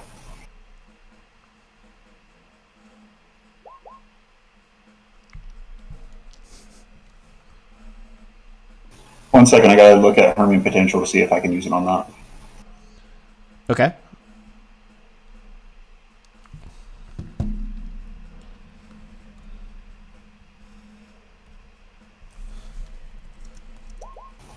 Okay, so 33. yeah, thanks to Hermione Potential, his body like stutters in and out of existence, and you just like tighten your grip around his neck like in a chokehold, and he can't get away. Man, does he have any other spells that don't have components that he could throw out here? Oh, I don't think so. Alright. So he can do the Dimensional Step as a standard action. So that was his standard instead of trying to break free. That's his turn. Horn Devil. I love this picture. One of our guys, appears above him, tackles him, drags him to the ground, and then he tries to get away, can't, and then everyone just piles on him. Alright, he's gonna Horn Devil. Gonna 5-foot step. This dude's still hovering above him, but he's gonna ignore it. And he is going to try and grapple you, Phineas, and pull you off of the Duke. Okay. He can't see me. So I don't know what that's gonna do to that. Oh shit, sorry. The Glabrezu is the one that has the good vision. I thought the Horn Devil is the one who could have, see everything. Okay, so he just has dark vision. They can't see me because of mind blink. Oh, you got the mind blink. So can you smell a mind blanked person? I've been able to smell Phineas quite a bit. Yeah. It's not smell blank. Come on, man. I think. Can sniff. All right, here's what I'm gonna do. I'm gonna say he's not gonna grapple you then. All right, so the Duke is still technically under you, but he has 10-foot reach with his whip. His chain whip. I think the Duke is gonna tell him hit him with the stun whip, hit the space right above me. He's gonna get the 50% miss chance, but he's gonna try to hit you with a whip and stun you so that the Duke can get away. So the Duke can just take a move action and just fucking crawl his ass away. Okay. All right, so Horn Devil. First, he's gotta get past miss chance. So do you want him to hit you on highs or lows? He hits on lows. Hits on lows. It's a 29%, so he is going to hit you. But never fear, you're still going to get another save against the stun effect. Well, doesn't he have to make an attack? Yeah, so next here, he's going to have to, so he got through that. Now he's got to hit AC. What's your AC right now? 30 for the moment. He got a nat 1. Got a nat 1, whiffs it right over you. The stun is not an issue. As the Duke just keeps screaming, because he gave this command telepathically to his Horn Devil, and he's just in the Devil's head. He's like, "Damn you, fool! Hit him!" It's gonna be Blaze. All right. I would like to direct you all to the Discord channel for what is about to happen.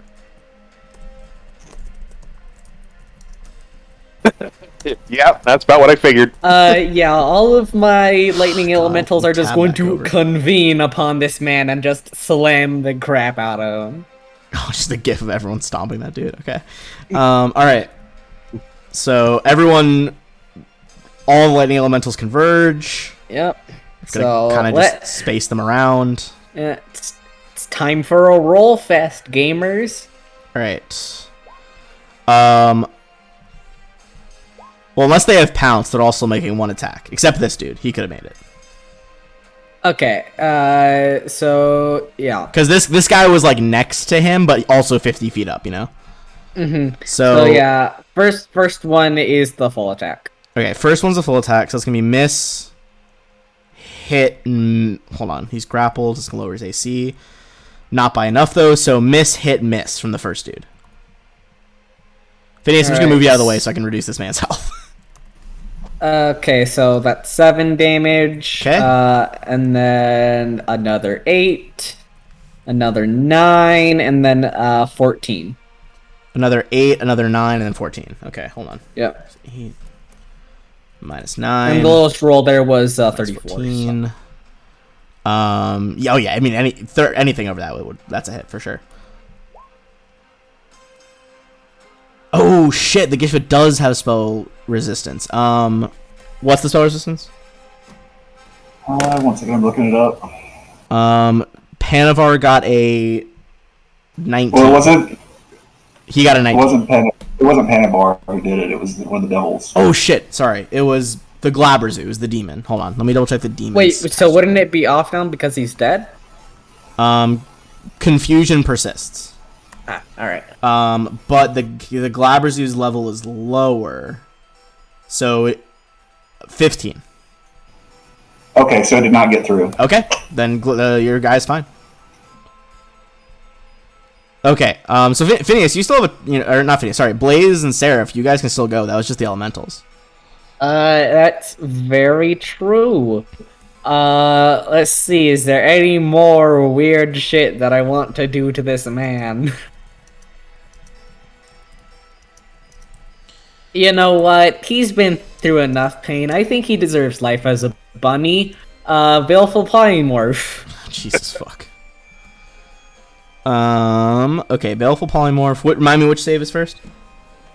First is a will save, DC 32. Isn't first spell resistance? He does not have spell resistance. Seriously? What a loser. Yeah. He calls himself the greatest wizard. He doesn't even have spell resistance. Don't you only have it from like a sorceress ability? No, I have it from a spell. Oh, okay. Alright. 31, you said? 32. 32? Okay, he makes the will save. Roll it again. Alright. He makes it again. Roll it again.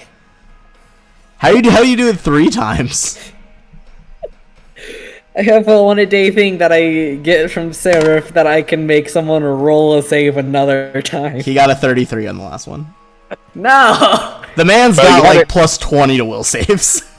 You had a good shot at it. Yeah. Okay, that's my turn up. He rolled pretty fucking well. Alright. Is Seraph gonna do anything or just pass? Seraph will move up a bit, but other than that, Okay, also he no. forgot I didn't delete it, but he did fail concentration. The hand is not there anymore. Okay, then if that's the case, I'm also Shockingly going hard to move. concentrate when he's getting curb stomped by like 5 people. Yeah, I'm also going to move into the protection zone. Okay, that's gonna bring us to Phineas and Gishfit, who is not confused. Gishfit is going to circle around and try to eat the Hanover's head. Okay, you get a +4 because he's prone currently. Of course. God Lick him damn like it. a puppy. The Gishfit is honestly so distracted by how much fucking knowledge is in this man's head that it's like it can't salivate because it doesn't have like glands, but it's like panting in excitement.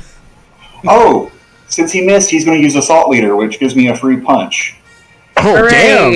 Okay, go for the free punch. Can you make the punch? Well, yeah, it's a one-handed melee weapon while you're grappled, so of course you can. Crit? You see. You see Panavar's like laughing at the ineptitude of the book, and you're just like, while you still have him in that like one-armed throat hold, you just punch him in the side of the head for a crit.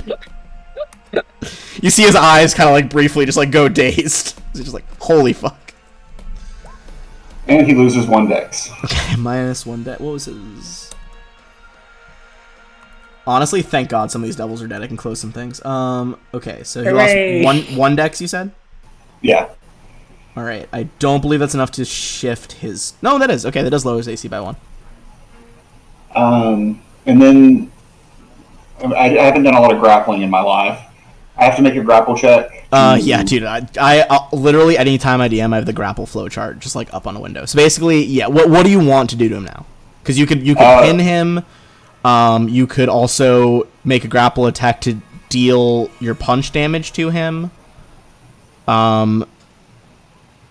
If I pin him, does that keep him from using magic, or does it just... So, round 3, you could try and pin him. Sorry, round 2, you could try to pin him. If you do pin him, a pin target can't move, is denied dex bonus, but not flat-footed technically. They can attempt to free themselves with combat maneuver or escape artist. They can take verbal or mental actions, but cannot cast any spell that requires a somatic or material component. And even if it doesn't have those components, they have to make a concentration check equal to 10 plus your CMB plus the spell level. which is insanely high, I'm sure. I mean, what's your CMD? My CMD is 30. Yeah, so if he casts a level 1 spell, it's a minimum DC 41 concentration check. So pinned is like, you're fucked. Okay, Yeah. I'll pin him. Oh, and I will say, because you are already grappling him, when you're already grappling someone, you automatically get a +4 bonus on the next grapple attempt. Okay. I will use my last remaining potential. Okay? Because, yeah, you know it's 26. Yeah, you do it. He is now pinned. Hooray! Now that he is pinned, if he's not dead by next turn, Phineas, on this, like, third round of grappling him, if you have any ropes or manacles, you can make one more maneuver to tie him up, at which point he gains the helpless condition. Cool.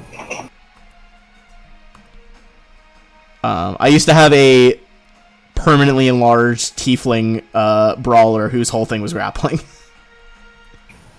Nice. God, I miss that guy. He could have 2 grapples going at once and do a sleeper hold on each of them to knock them out.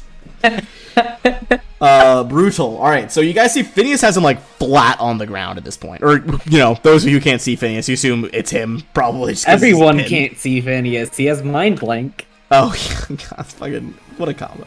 Senator is just Galthus. over there, like, wallowing on the ground. It doesn't look like anybody's on him. Yeah, you can, like, see his clothes are, like pressed flat. Alright. Yeah, I mean, fuck this guy up.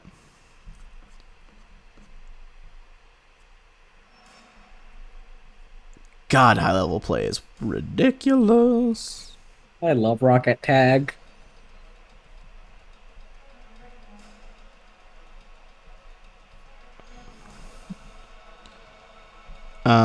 Did you make your attack rolls? No, okay. Oh, Jeff, you're muted if you're talking right now. Oh crap! Sorry. No, you're good. So Valeros is going to use his greater tactician, so everybody's got seize the moment. So if anybody crits, everybody Wait, gets does an attack that- of opportunity. Does that include my elementals? Yep. Woohoo! And since he's now threatening the guy he's challenged, everybody gets +4 to hit, and the guy's at a -2 AC. So Jesus being prone and everything, he's pretty close to unmissable. Yeah, I mean, basically, guys getting a +4 just from him being prone, then what, +4 from Valeros. Yep. Mine's 2 to his armor class, so a total of 10. Yeah, I mean, I Modifier think, to his honestly, at this armor. point, I think between all of those attacks and then No, Ozias those moving I up, just get the first 2. the first 2, okay, so he is still alive after those first 2, but I think Ozias is going to finish him off here. All right, I need to go help my wife briefly. That's fine. Ozias, you want to come deal a finishing blow to Panavar? Certainly. Move there. Is he chaotic? He is. I don't believe he's chaotic. No, no, he's Okay. he's lawful evil. Yeah. Rip to this great man. I honestly thought he would be bald. Nah, what's the point of being immortal and bald? Lame. As Phineas obtains immortality. All right. I mean, with that, the Morning Star just cracks this dude's skull open, and the 6 generations this man's been alive is ended in an instant. All right. The devil's gone. Panavar is dead. Does that mean the devil's gone? Yes, the devil does vanish at that point. Okay, cool. Good. Let me just calculate. You don't get their summon creatures, so you don't get their XP, but you do get hit. I've stabilized Panavar. You want to stabilize him? Yep. Okay. And then my Gishfit is going to just sit on his head. Let me make sure he wouldn't have died from that last hit. If so, we have revives. That isn't a No, problem. yeah, you can stabilize him. He went down to negative. He went down to -15, but his con is 20. So he's stable. He's just unconscious. Everyone gets 25,600. And his devil boy is gone. And the double, yeah, I'll delete him 1 second. I'm just taking off our battle music real quick because we don't need that right now. Yeah, no worries. Also, a couple of portals will open up in the ceilings, and I'm guessing kind of miffed lightning elementals will go into them and go back to their home planes. Yeah, here, let me just get them out of the way.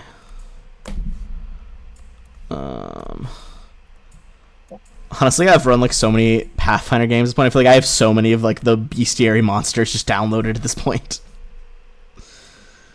Okay, so now that we're out of combat, I mean, I'll describe this room a little bit more. Now that you're not fighting a crazy wizard in it. Alright, so you guys crossed through his sanctum into this room. This chamber has the look of a museum. Nooks in the walls, illuminated from above with magical light, showcase busts, sculptures, and other pieces of art. Heavy frame paintings hang between the nooks, and statues of heroic men in armor or long robes stand in the corners.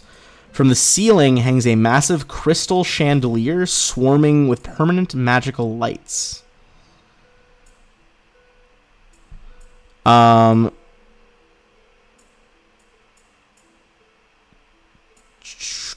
Everyone give me an appraise check in this room.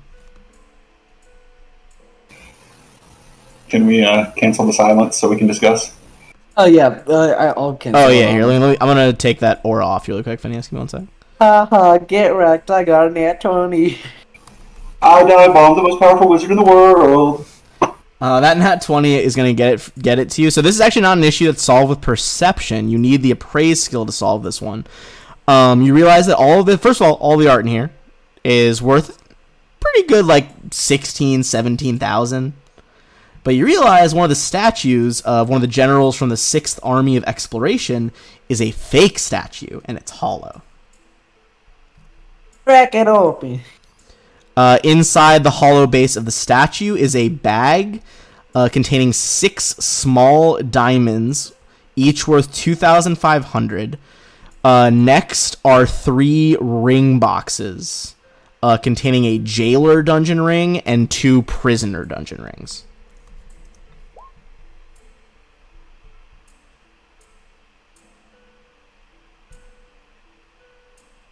What are jailer rings? I believe they let you track the prisoners. That's fun. Dungeon rings. The jailer is worked with gold, set with carnelians. The ring is magically attuned to one or more prisoner rings. When the wearer of the jailer ring places a prison ring on a subject, the prisoner cannot remove it unless they use remove curse, limited wish, or wish. The wearer of the jailer's ring can also remove a linked prisoner's ring at any time. The jailer is aware of a linked prisoner's ring like a constant status spell. Additionally, all wearers of a linked prisoner's ring count as familiar to the jailer for the purposes of scrying and teleport.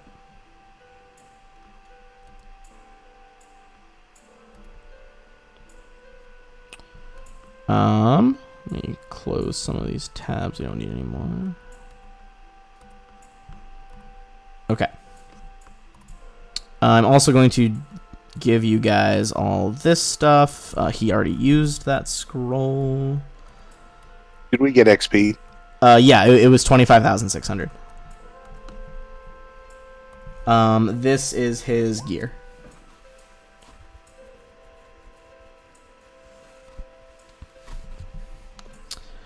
Give me a spellcraft check on the Ring of the Recalled Soul. Because this is a new magic item they added with this book. Alright. This must have been a ring that Panavar, forged himself. Is a unique magic ring. Basically, the purpose of it was to try to allow him to enter Prince Carius' mind and directly implant compulsions while taming and containing the overwhelming power of the legends used in the soul's constructions. Because of the constant struggle with his own identity and the 6 possessing legends, Prince Carius' mind is considered a permanent mindscape. Now, what this actually allows you to do, the Ring of the Recalled Soul allows the wearer to open a door into a nearby mindscape.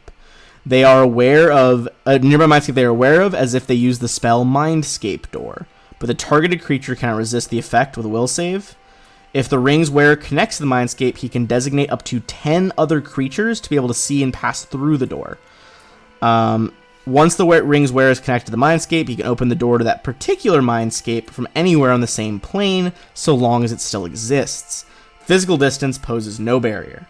Each time the ring's wearer opens the door to the mindscape he has previously visited, he can alter the designated creatures allowed to pass through the door. The ring's wearer cannot prevent creatures from within the mindscape from exiting to the real world, so long as the door is open. The ring's wearer can close the door anytime as long as he's not inside the mindscape when he does. And there's actually art to go with this unique ring, which I'm going to share to you guys in a second. Hey guys, I think I figured out how we can kill those old emperors. Uh-huh. And I'm pretty sure if we look around like hard enough in this area, we can figure out how to find out how to get his soul in more than like half. You wouldn't know that because I didn't share that information, Liz. No. No. I meant like if we looked hard enough in this room. I know that. We don't know it. Just I know that this is like his library. Gotcha. Okay.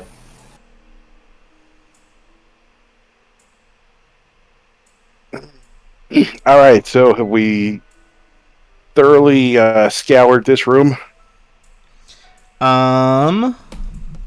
So you guys got the hidden cache. Yes, I believe that is all that was in here. All right. Cool. Well, we got a few more doors. Let me see. I need an hour or two. Why do you need an hour or two, Phineas? I'm not over at the Gishfit who's just like wrapped around the head of Panavar. Jesus Christ.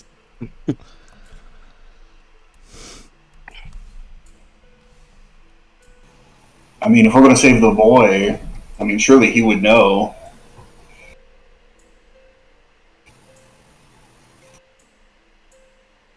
Well, can you leave him here while we finish clearing the stuff? Or do you want us to go without you? I'll stay here with him. All right. And excellent work back there. I got to tell you, that was very impressive. Thank you. Whew. That tackle was fucking clutch. He still had some powerful spells left. Yeah, it was great, man.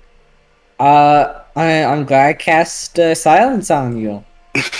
Hooray for teamwork. Blaze is going to offer a high five out to Phineas. I'm going to save you guys a little time. These two are just bedrooms. There's not really anything in them. All right. Ozias, lead on. Kick that door down, bud.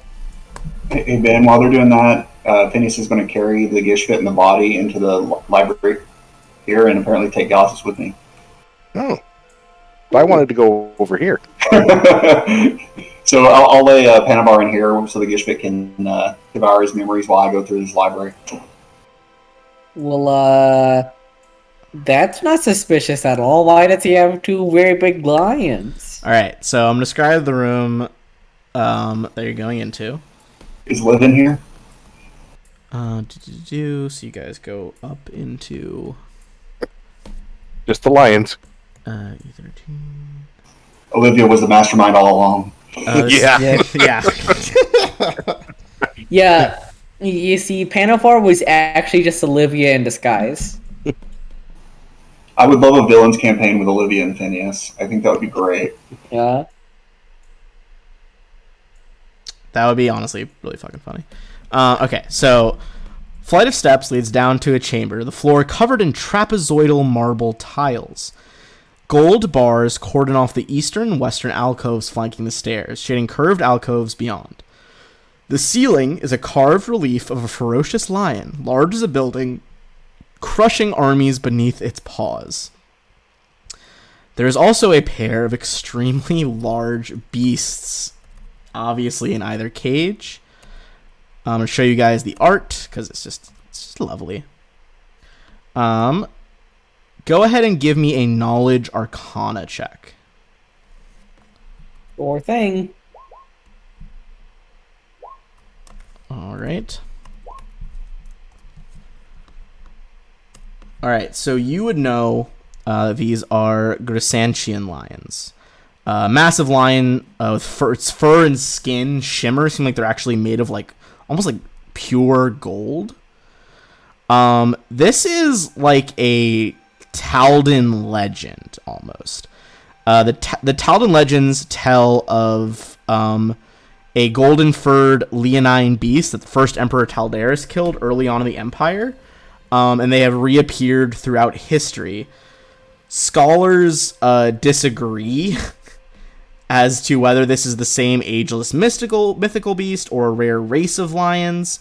In either case, this mighty Grogrisant lion has sired powerful offspring among the dire lions of the Whistling Plain. So basically, Gristian lions are thought to have been sired when this like legendary super lion that Taldaris killed, supposedly, breeds with dire lions. So they're like more powerful than dire lions.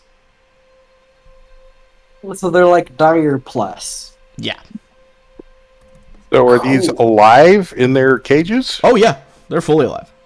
Are they discernible as male and female, or are they both male?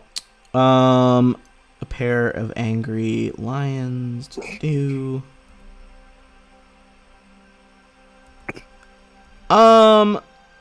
Basically, you think he was gonna try to open these eventually to fuck with you guys, but he's dead. So. All right, cool. Not dead. I mean, they're not like unconscious. the lions aren't necessarily evil, but they are wild animals. So like, if you opened the golden bars, they would probably attack you because they've been trapped in here for a really long time. I'm taking a wild guess here, but I'm guessing they're not vermin. No. No, they're not. All right. Well, I don't really have any particular desire to kill these things. Yeah, me neither. Is there anything down here?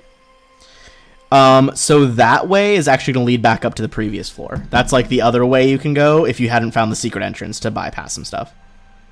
Cool. Then let's go to the other secret place. Down over here. Indeed. I'll say hi to Phineas as As we go through the library. yeah. What's up? Yo. All right. Get Valeros. As you guys kind of advance that hallway, see it takes a sharp left Wait, up ahead. where's Valeros? Oh, there's Valeros. There's the it does Valero and Galtus still have that aura up, or? I doubt it. I don't think so. So could you disable All right, that? Give me 1 second. All right. 3 wide steps run along the walls of this octagonal chamber, leading down to an altar in the center of the room. The altar seems to be formed of shadows and whispers, a magical creation of swirling darkness from which a susurrus voice emanates.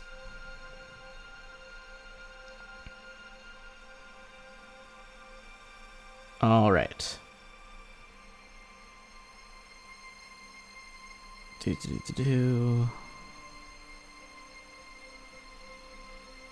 All right. So standing next to this altar, you guys can make a knowledge arcana check on it if you want to try to figure out. That's the altar. Okay. That's not the altar you guys are looking for, but this is like the one made of shadows and whispers. No, I didn't see what you were talking about because okay. I don't have Osiris's sight. So Yeah. Gotcha. is that a woman? It is kind of. Let me show you. This is a Morigna. This, unlike the Sakils you guys have been fighting, is not a fallen psychopomp. This is a real psychopomp. I'm sure that's just like his insurance agent or something mundane. It's not Dracana, right? It's what? Is wait, what was the role that you called for? To recognize her. Yeah. It'd be knowledge planes. Pogger. 25. All right. Valorous is really knowledgeable about this lady. Fair. Yeah.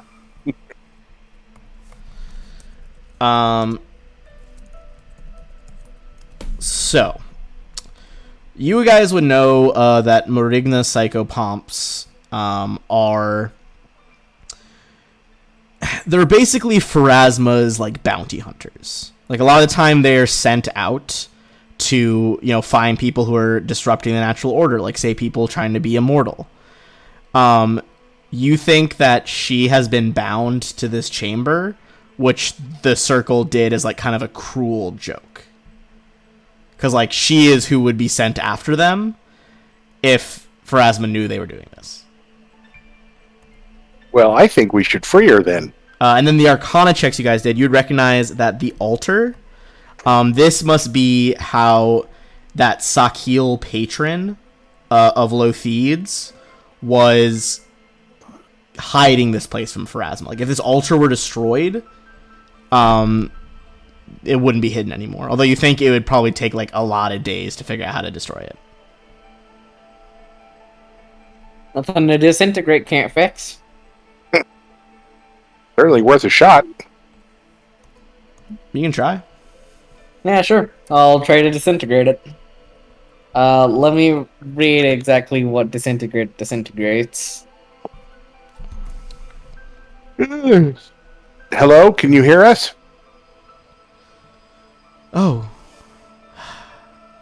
I'm sorry, but I'll have to stop you. Panavar's orders. She kind of, like, extends her hands out. You see spiders crawling up and down her arms. Yeah, that dude's dead. He's... Yeah, we killed him just like a couple minutes ago. I admit that my senses as a psychopomp have been dampened by this room. He's truly dead. Huh? Well, as best as we can tell, he is a powerful wizard. Then I will be We released. think he's dead. Then I'll be released from my service. Thank goodness.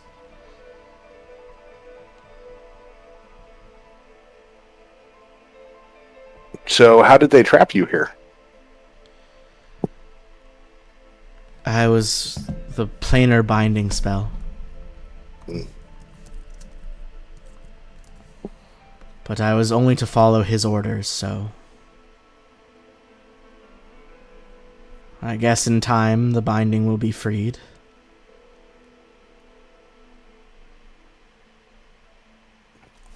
Is there anything we can do to speed it up? I'm not really that familiar with all this magic stuff. Just as if you could dispel it, perhaps. Ooh, yeah. Would limited wish work?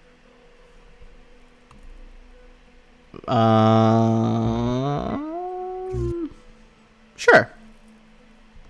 Alright, Blaze will walk over and I limitedly wish that this woman is freed from the planar binding that was put on by Panavar.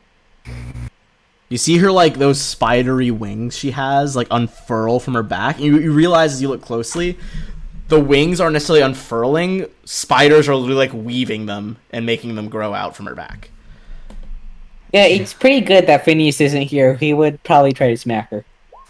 He just, she, rotates her shoulder blades in the wings. She's thank you, adventurers. I will return to Pharasma's court.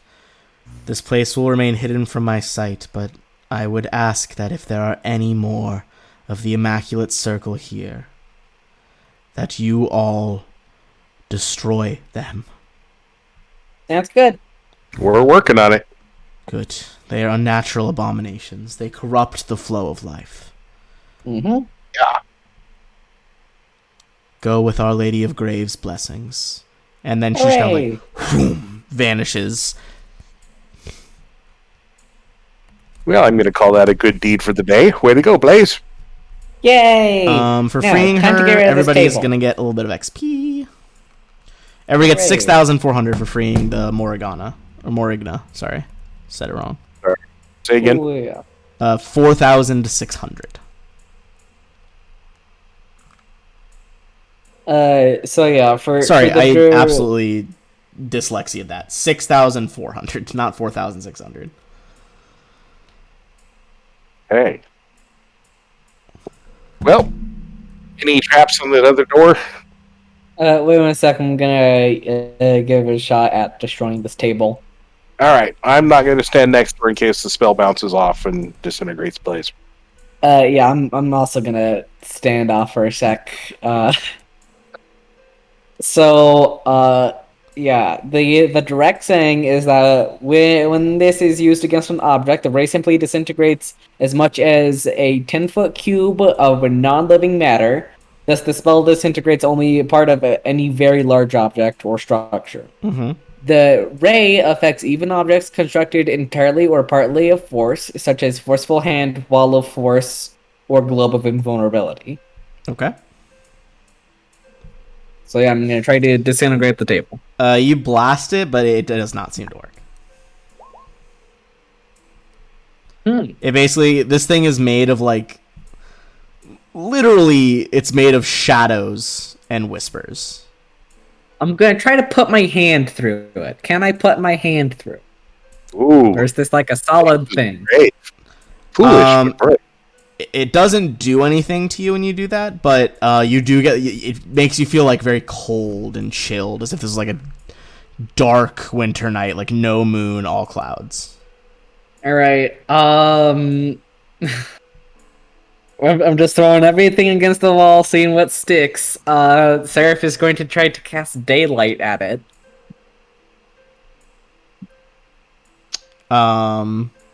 The daylight glows and this whole room's lit up except for that shadowy area.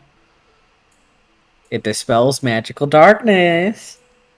It does, but Unless does it darkness dispel was a higher whispers? level. Is there anything else that I can throw at it right now? Probably Well, not. I think you guys need more powerful magic than what you have. Yeah. Alright. That's All right, why. so I mean, the any- Morigna is basically. That's why she was like, I can't come back. It's up to you guys to kill all these fucking immortals. Alright. Oh Jesus, yeah, Phineas, you're back there. You just dust it. Pan over. So much lore. Alright, yeah, door. Anything special about the door? Door seems fine. Ozias, you want to listen at the door or think at it or whatever you do? Yeah, I'll use my helm to see if one's on their side. You don't hear any thoughts? Any chaos on their side? Nope. I'll boot the door down then. Okay. There is a big fucking statue though that is an automaton. That's a guy. Hi, sir. Ooh. Knowledge engineering, knowledge anything. Knowledge Arcana. Arcana. Wonderful. Looks like a running one. I fucking love that art. 27. It's like way too cheerful for how good those things are. I love the art for Mithron and Adamantine golems. They're just so jovial. Yeah, it looks way too happy to be like a CR fucking 16 creature. Yeah. Not really happy. It was It's just, it's you know, a mithril modeled that way. golem. It is immune to magic, as well as all the other things constructs are immune to. Because mithril is such a light metal, it actually has evasion. As DR adamantine, it is super quick. Basically, on its turn each round, it can take an extra move action. Oh, that's cool. So that means basically it can Yeah. move up to its speed and then still make a full round attack. Yeah, That's nifty.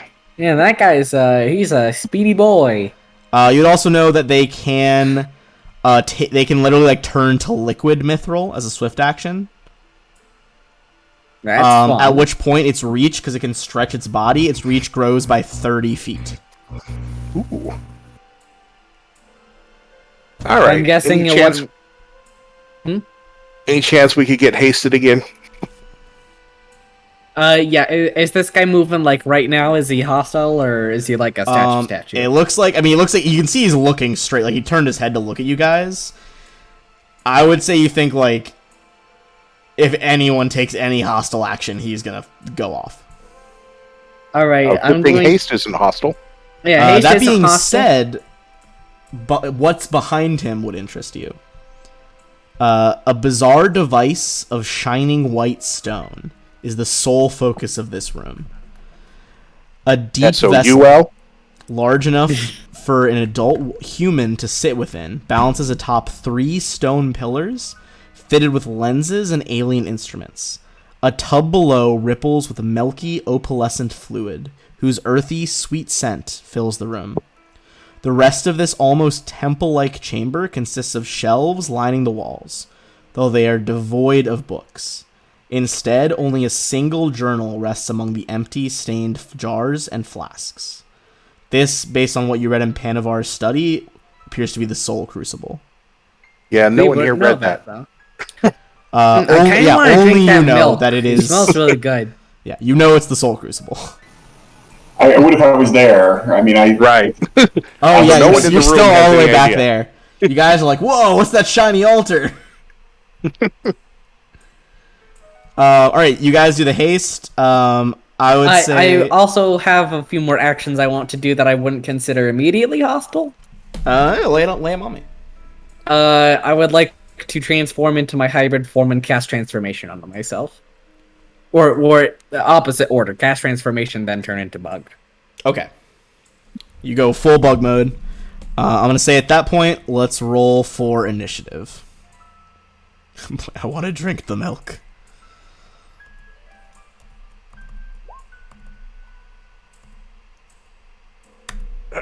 Man, this is rough without the spells again. Oof. Alright. Okay, 1 sec. Let me roll my initiative. Wait a sec. Is that any different from bug form? Oh, it is. That's +2. Okay, I think you can click it and change it to 28. Okay. Alright. Ozias, did you roll? I did. Oh, there he is. Oh yeah, I see it. Okay. Yeah, Ben, I cannot see in this room at all. You can't? Nope. Well, there's a Well, huge robot right in front of you. Yeah. Can you see now? Certainly big. He's chunky. No, I still can't see. What the fuck? Alright, I'm just gonna add in a torch icon. Give me 1 sec. Alright. While I'm adding that in, what do you want to do, Blaze? Wait, just 1 more sec. I'm still adding all my things up. There's a lot from going into bug mode. Okay, I think that's it. Think that's done. Okay.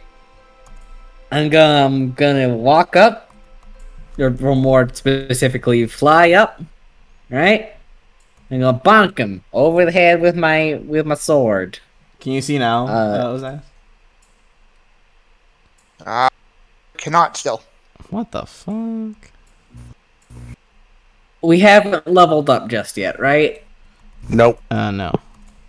Why can't Cool. Also nuts. Hmm. Alright.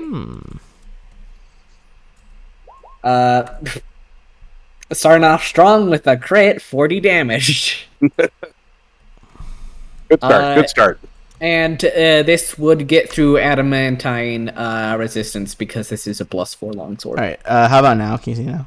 Yes, I can. Okay, cool. There we go. Alright. Alright. So, Coriana's Blade.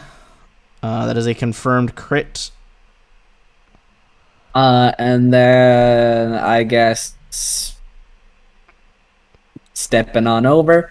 Oh, I actually have a spell I can use. Hooray! Wonder of wonders. Oh wait, I can't. This. You just attacked, so you can't. No, I was talking about what's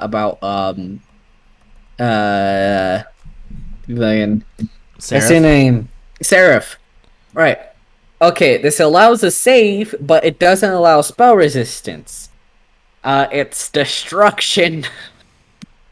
It's pretty much just untyped heal/harm. But he's immune to magic. That's immune to things that allow spell resistance, right? Or is he just immune? He's just immune to magic. Nuts. Okay. That's just like a thing that a lot of golems have. Alright. Alright, never mind then. I'd say with your checks, you know that there are certain spells that affect them.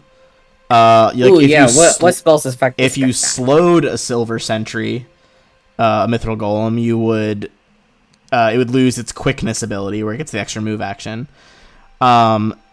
Haste would heal it. And then if it's in its liquid form, if you hit it with any spell of 6th level or higher with a cold descriptor, the golem takes 10d6 points of damage, no save. Nice. Cool. Good info. Because it basically refreezes it in the wrong position.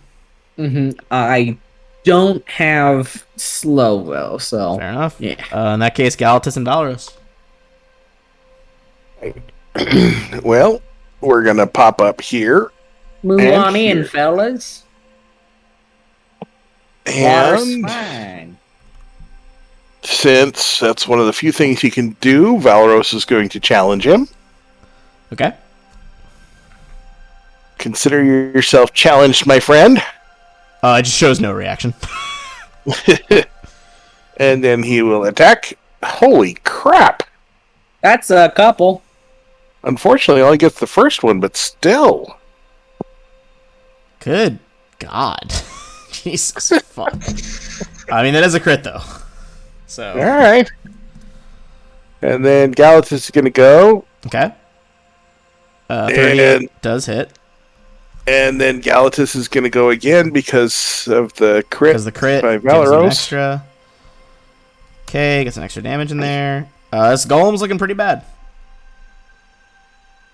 Now gets to act. Oh no, what horror of horrors, what crimes will it commit? It's going to do 3 natural attack. Well, it's going to do 2 slams and a hit with a mithril battle axe. As you see its body goes like full liquid mode. So like one hand morphs into an axe, the other one's just like boom, boom, 2 punches. Going Ooh, down. Punchy. It's basically designed to try to focus fire on one person until they go down. So all 3 of these are going to be on Galatas. Oh, good. Oh, I can parry. Yeah. Go ahead and try to parry. Does not parry. Oh. Even with my pluses from Valros' challenge. You also get a +1 from haste. Oh, yeah. So +5 on that. It still does not. All right. You're going to take 53 damage. Bonk. All right. And then I'll attempt to parry again. All right. This next one, that was his battle axe. Next one is the slam. You do parry the slam. Hooray. All right. And then I'll hit him back. All right, go for it. No. Is that with everything? No. Add 5 to that. Add 5 to that? And -2 to him. That'll hit. Hooray. Oh, cool. I think like one more hit's going to take him down. All right, so you parried that fist away. This is second slam. That is a nat 20. Well, then that's probably not going to parry. It does not parry. I want to roll to see if this is a confirmation. What's your AC? 34. Okay, that is going to confirm. Ouch. I may fall on the ground here in a bit. You are going to take 63 damage. Oh, still up. As he just, boom, just like full metal fist, like made of like liquid mercury almost, just slams into your chest. Crap. Phineas, are you just out for the fight? Just bowed down there? Well, it takes me an hour, so. Oh, okay, yeah. So you And suck not at the like knowledge. you could get over here anyway. Ozias then. We're gonna use my dimensional hop to hop to here. Oh, he doesn't even get to use his fucking insane reach. He's like a 30-foot reach to do op attacks, and he can't do it. And we will full-on power attack him. God, Ozias is just taking the final shots on all these guys. Yep. Absolutely cherry picking these dudes. Except for when he gets a nat 1. Well, he full round attacked though, because he only dimensional slid. So nat 1, but then everything else is a miss except for attack number 2, which hits and cracks this golem. All the liquid metal just slumps on the floor, and he is destroyed. Is this like actual mithril? I knew you were gonna ask that. Surely someone smarter than me has made a rule for that, right? Mithril golem. How much of them are mithril? I think it's almost all of it, isn't it? Oh! Yeah. A mithril golem's body is made of 3,000 pounds of mithril and other precious metals worth a total of 50,000 gold. Yeah. Yeah, I'm gonna, grab a bucket and a mop, try to... Jesus fuck. I mean, to be fair, it's 3,000 pounds. Like, what are you carrying it in? The body bag of holding. I have a demi-plane for this very reason. God damn it. His demi-plane is just a giant bucket. Okay, we'll harvest that next time. I think next time we'll start with you finishing up getting that knowledge, Phineas. And then you'll be in the room with this insane artifact. Sweet. Alright. That was good. Welcome back, guys. It'll be much more consistent now that I'm not moving across Virginia. Yeah. It was fun. Thank you for Yep. jamming. Thanks, everyone. Good game. And next time, they did just put it in right at the end there in that final fight, but you guys will get another Lucky Drunk's Blessing. So you guys currently have 2 of those stacked if you ever need one. Oh, also, XP from Mithril Boy? Yes, I'm calculating it right now.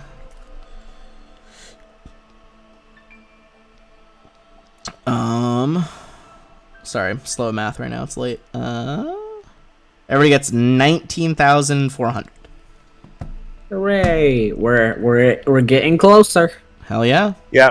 So we're at 86%. Well, 87%. And we're missing 54,550 XP. Hell yeah. Yeah. All right. Well, thanks everyone So for there's- watching. I'm gonna drop an ad for those still watching, and we'll see you next week. Good night.